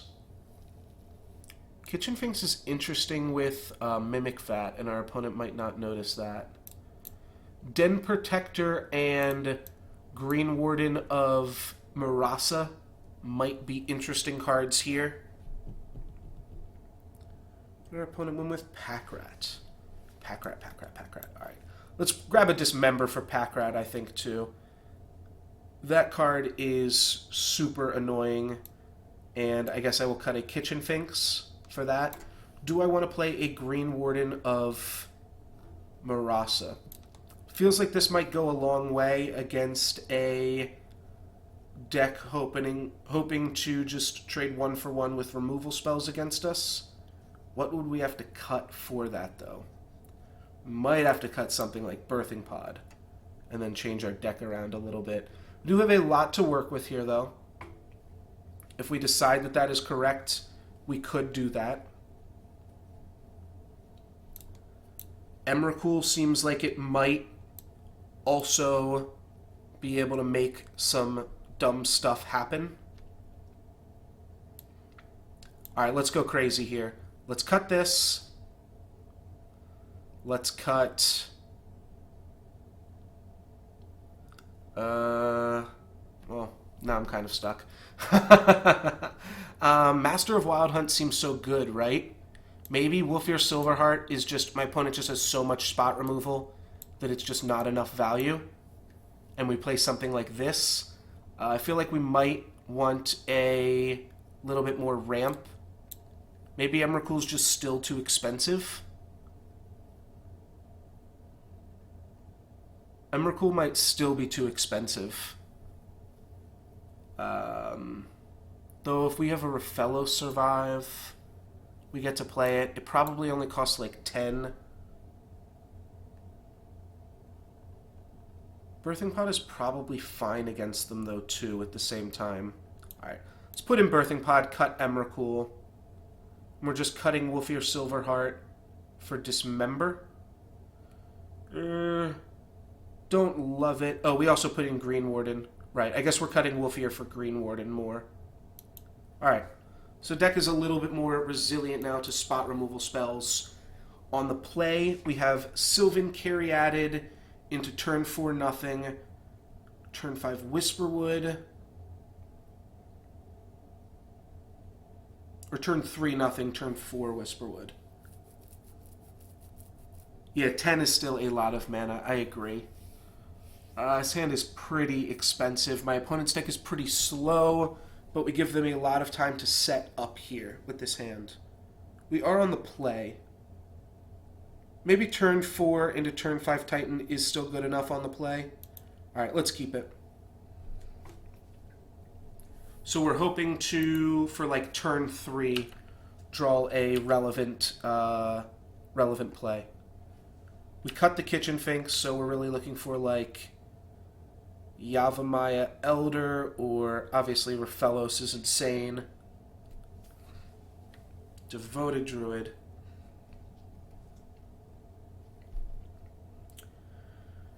Could run out the Devoted Druid here. Let's play Whisperwood next turn. Yeah, let's just play Devoted Druid. It opens us up into having a lot of access to mana next turn. Even though I don't think we're going to use it. I think our plan here is to play a Primeval Titan. Kind of get out of it that way. That's fine. We will sacrifice our Devoted Druid. We get to keep our Caryatid, though. Maybe we actually want it backwards for that same reason. But this is fine. Whisperwood Elemental next turn. Which will start giving us some nice card advantage. As long as our opponent doesn't play like Mimic Vat here. That'd be a little bit annoying. Yeah, I shouldn't have called it. Should not have called it for them. But, nevertheless, okay. We're setting up into playing Primeval Titan next turn. I can get behind this, actually. We get to manifest something here. And it's a manifested Master of the Wild Hunt. We also got Primetime coming down. You know what? Yeah. We can get behind this here. We're going to get a whole bunch of mana out of our deck. Green Warden of Murasa means as soon as we get a really nasty threat, we're going to be able to keep it around forever.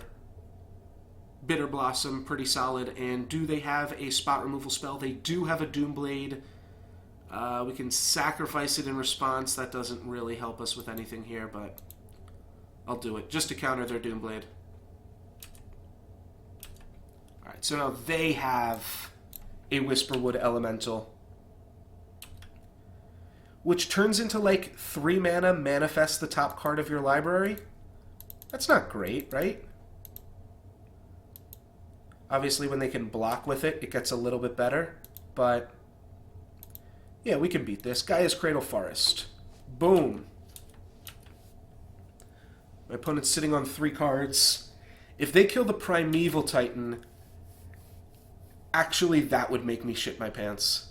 Letting my opponent get a Primeval Titan here. But if they do that, then we get to Green Warden back the Whisperwood Elemental. So that's a thing. And then we could play it next turn. We'll have enough mana to play Green Warden. Gaia's Cradle will tap for 3. We'll be able to play Forest and... Oh no, we can't. But we can flip over Master of the Wild Hunt soon.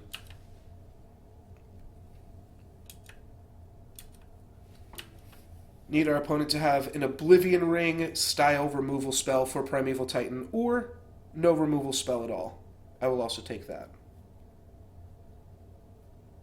As weird as this sounds, I might actually want my opponent to kill Primetime. Because if they don't kill Primetime, well then... I've got nothing to do with this Green Warden. And I really don't want to run out a dry Green Warden. Oh, Noxious Gearhulk? That looks like a Gearhulk. No, it is a -6/-6 on Primeval Titan. Alright, I respect that. And are they going to steal it? They are. So now they have a Primeval Titan. We get an Elves of Deep Shadow. Let's crash for 2. Put our opponent down to 17 here. No way they block with this Fairy Rogue.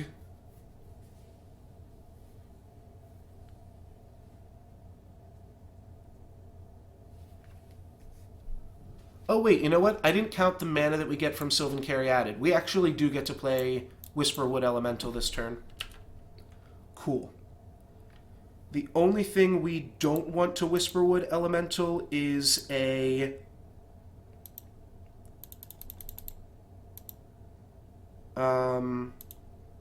Craterhoof Behemoth. Alright, so let's use this. Let's play this. If my opponent wraths the board, then we get to make a few more manifestors. And then we get something at the beginning of the end step. We get a Utopia Sprawl. Alright, that's not great, but it's a 2-2. I will take a 2-2. 10 mana is still a lot, but look how quickly this deck currently can make 15 mana. I could cast a real Emrakul right now. Obviously, we played a Primeval Titan, but my opponent has 5 mana in play, soon to be 6. So that was our turn 6 right there, and we could have hard cast an Emrakul the Aeon's Torrent. Or maybe not quite yet, but now we can.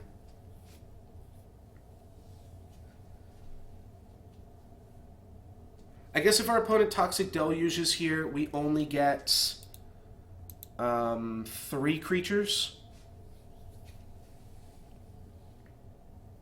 Alright, and there's some red mana for our opponent. Our opponent is also down to 5 minutes on their clock, which I don't want to time scum them here, but that is something that they have to pay attention to.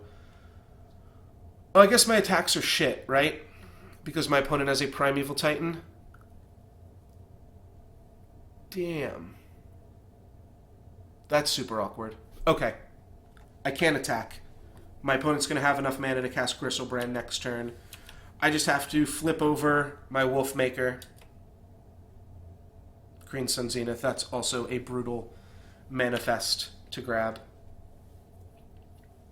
Holding on to this forest in case I draw Avenger of Zendikar, obviously. They're going to end step out a Prime Time. They're going to go get a Mountain and a Plains, I imagine.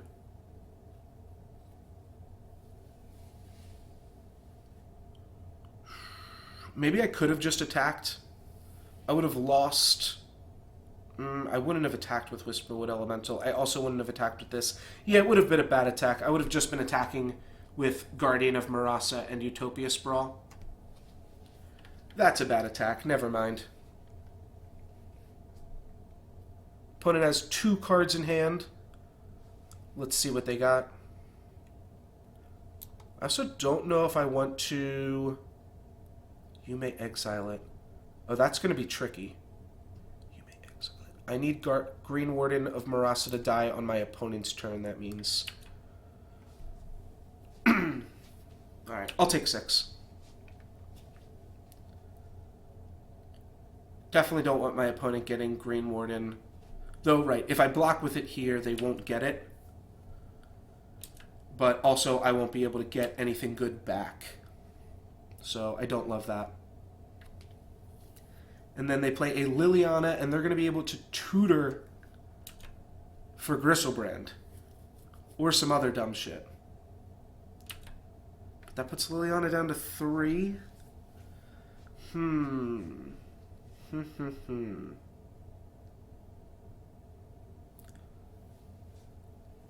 They could also go and grab a Nahiri.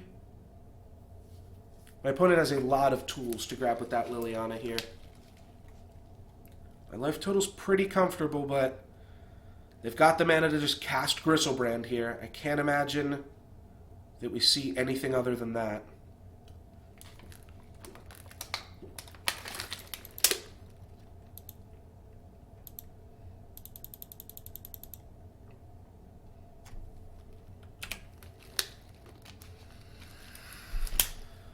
All right.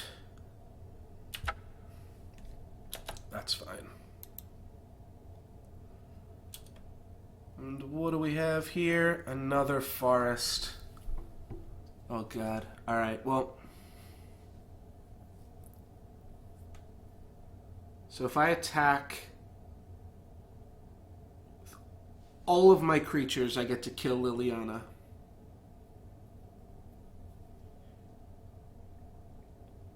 Literally everything. Just to kill Liliana.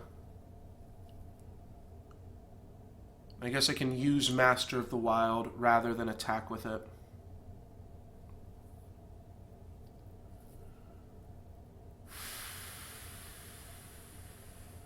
I don't want to lose Whisperwood Elemental. Whisperwood Elemental isn't even that good for me right now. Alright, I think I just have to see if I can beat Gristlebrand. I don't think that's incredibly likely. What's our next manifest here? A Findhorn Elves? Okay. I guess, really, the trick is we are looking for... Did my opponent get a Wrath, or did they get a Gristlebrand? Or did they get a Noxious Gearhulk? They went with the Gearhulk. And they're going to use that to try to take the Green Warden of Marasa. Do I want to manifest that instead? Yes. Because I can get this back. So I'm going to sacrifice Whisperwood Elemental. And that is going to let me manifest, and that's also going to give me a target for my Green Warden. So now my opponent has to decide if they want the Whisperwood Elemental now. They decide that they don't. This is going to die, and then I'm going to manifest the top card of my deck after I return... Wait. Oh, okay, so I can't return itself. But I can return... Oh my gosh, pop this out. Make this shit bigger, dude. Where did my graveyard go? Oh, it's on my other monitor. Alright, I'm just trying to click Whisperwood Elemental. That was way harder than it needed to be. Alright, so I get back Whisperwood Elemental here. We exile the Green Warden. We manifest. My opponent's Mimic Vat doesn't work. I get a Forest. Now, if Elves of Deep Shadow dies this turn, I get to manifest as well. And then I also get to replay Whisperwood Elemental.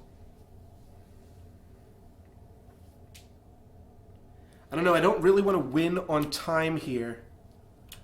But it looks like that is the case. Now my opponent's going to go and either get Gristlebrand, Nahiri, or some other crazy bullshit. Alright, let's yield to our Master of the Wild Hunt. Crazy game. I guess I'll undo this. I can just tap Guy's Cradle.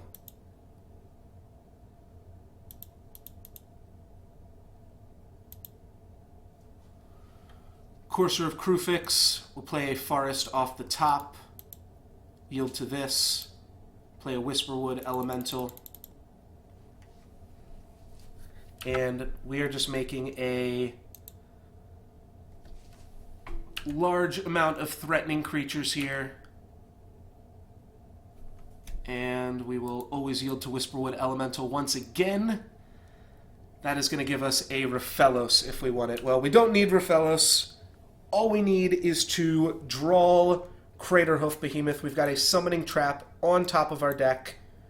Our opponent's going to make us discard a card. That's fine. We get to Summoning Trap. If we see that the thing is on top, then we'll get to grab that. Alright, my opponent is finally going to start beating down here. I definitely want to block this in some manner.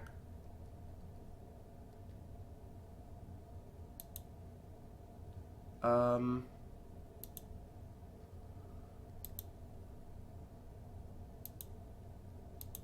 don't want to manifest anything. I think I just want to, like... Yeah, I think I just want to, like, triple block this. Oh, I definitely should have used Master of the Wild Hunt last turn, right? I forgot about that. Declare blocker step. Alright, let's kill one of these fairy rogues. So I'm going to take 3 here.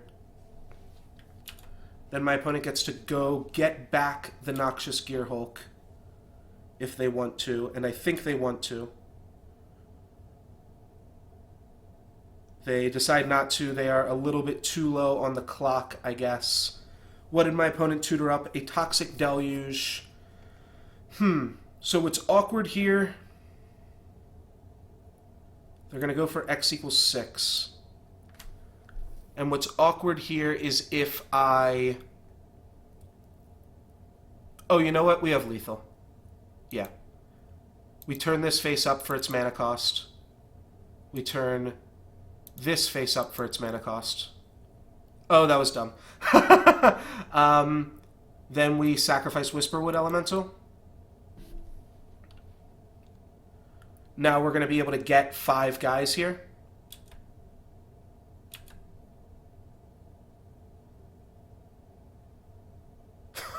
Alright, my opponent decided to take the Finhorn Elves. They see the writing on the wall. My opponent's at 10. We're going to get... Oh, my opponent has 5 Mimic Vat triggers. Manifest, Manifest. Alright, so we're manifesting all of these. And we're going to always yield to Mimic Vat as well. Oh, I don't know. My opponent doesn't know exactly what they want to do here. I think they can actually potentially still win this. We have Avenger, we have Summoning Trap. So we just need Avenger to be the one that goes unblocked, right?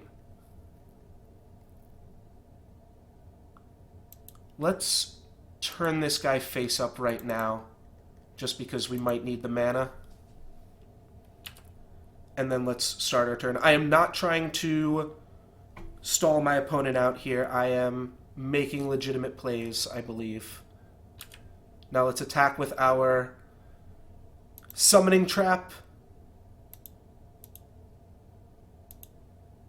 I guess we can try to kill Liliana Vess as well. Let's see, if one of these... If Avenger goes unblocked, though, we just win, right? Oh no, because my opponent can block with this as well. That's fine. That puts my opponent so low. They are top-decking this turn. They already used both of the Liliana effects. Alright. We'll just do like this. We'll attack our opponent. They're going to animate the Shambling Vent. It's actually not super bad if they block here. Oh wait, we don't have lethal regardless. Did my opponent block anywhere? No. Now they're going to block. Alright, they're going to block this one. I can't flip this face up, right? To make them not gain life? No, I can't. So we are going to flip this face up like this. This is going to put my opponent down to 1.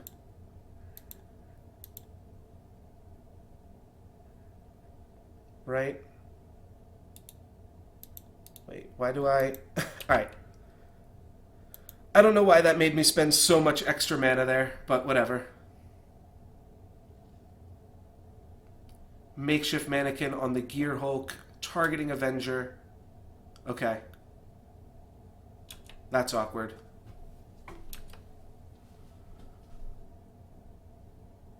That probably means my opponent wins here, actually.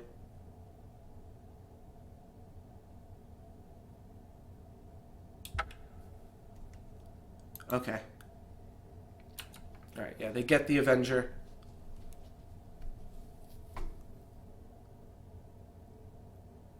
Yeah, I think that's actually going to mean that they win. We put them down to 11 here. I guess I should have played my Forest so that I could draw cards. They're going to play Avenger. Right, now it's going to be... Then they'll play their land. Alright, they're going to gain a bunch of life here with this attack. I think they've got it. Oh, this is just a lethal attack. Oh, damn. They got it. GG, well played.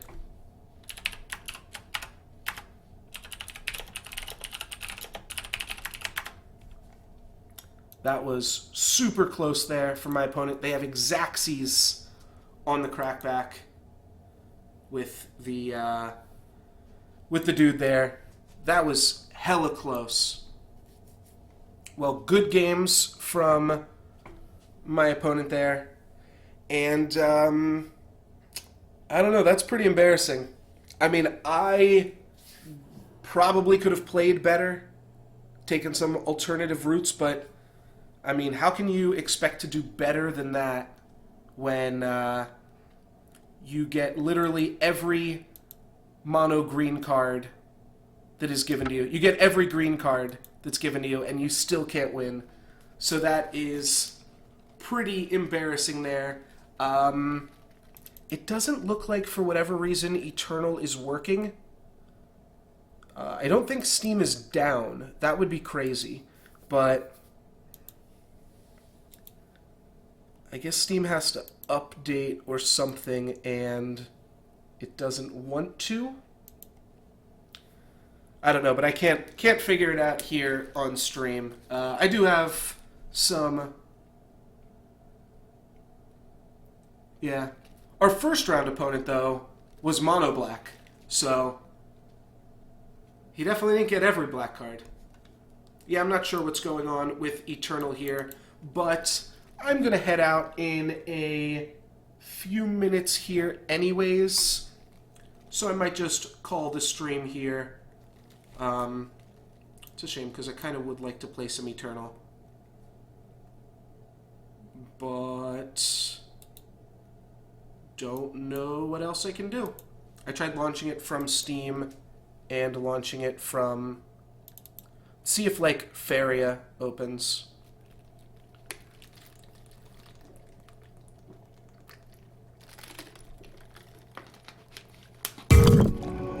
Yeah. Steam connection required. Weird. Alright, so something is maybe going on with Steam right now. Yeah, I mean, I can't play Eternal or Faria, and I don't have enough time to start up another Legacy Cube draft, so I will be back maybe on Sunday, just because I really want to get some Legacy Cube in. But if the very least, definitely Monday to play some Legacy Cube, because it'll be gone by Wednesday, and I don't stream on Tuesdays. So, Monday. Also, you can pay attention to my Twitter account as well. I'll update that as soon as I know if I'm going to be streaming on Sunday or not. And there's a little feed that I threw below the channel where I can just post to that, and then it tweets stuff for me. So I'm going to try to start using that as much as possible, just to let everybody know what games I will be playing. So feel free to follow me on Twitter as well. Feel free to follow me on twitch.tv/NoLuxGiven if you are not already. And you can also watch the VOD on YouTube, as Bacon Poet is plugging for us. Thank you very much, Bacon Poet. There is a link to my YouTube channel in the panels in the description below. Thank you guys very much for watching. Have a great weekend, and I will see you next time. Peace.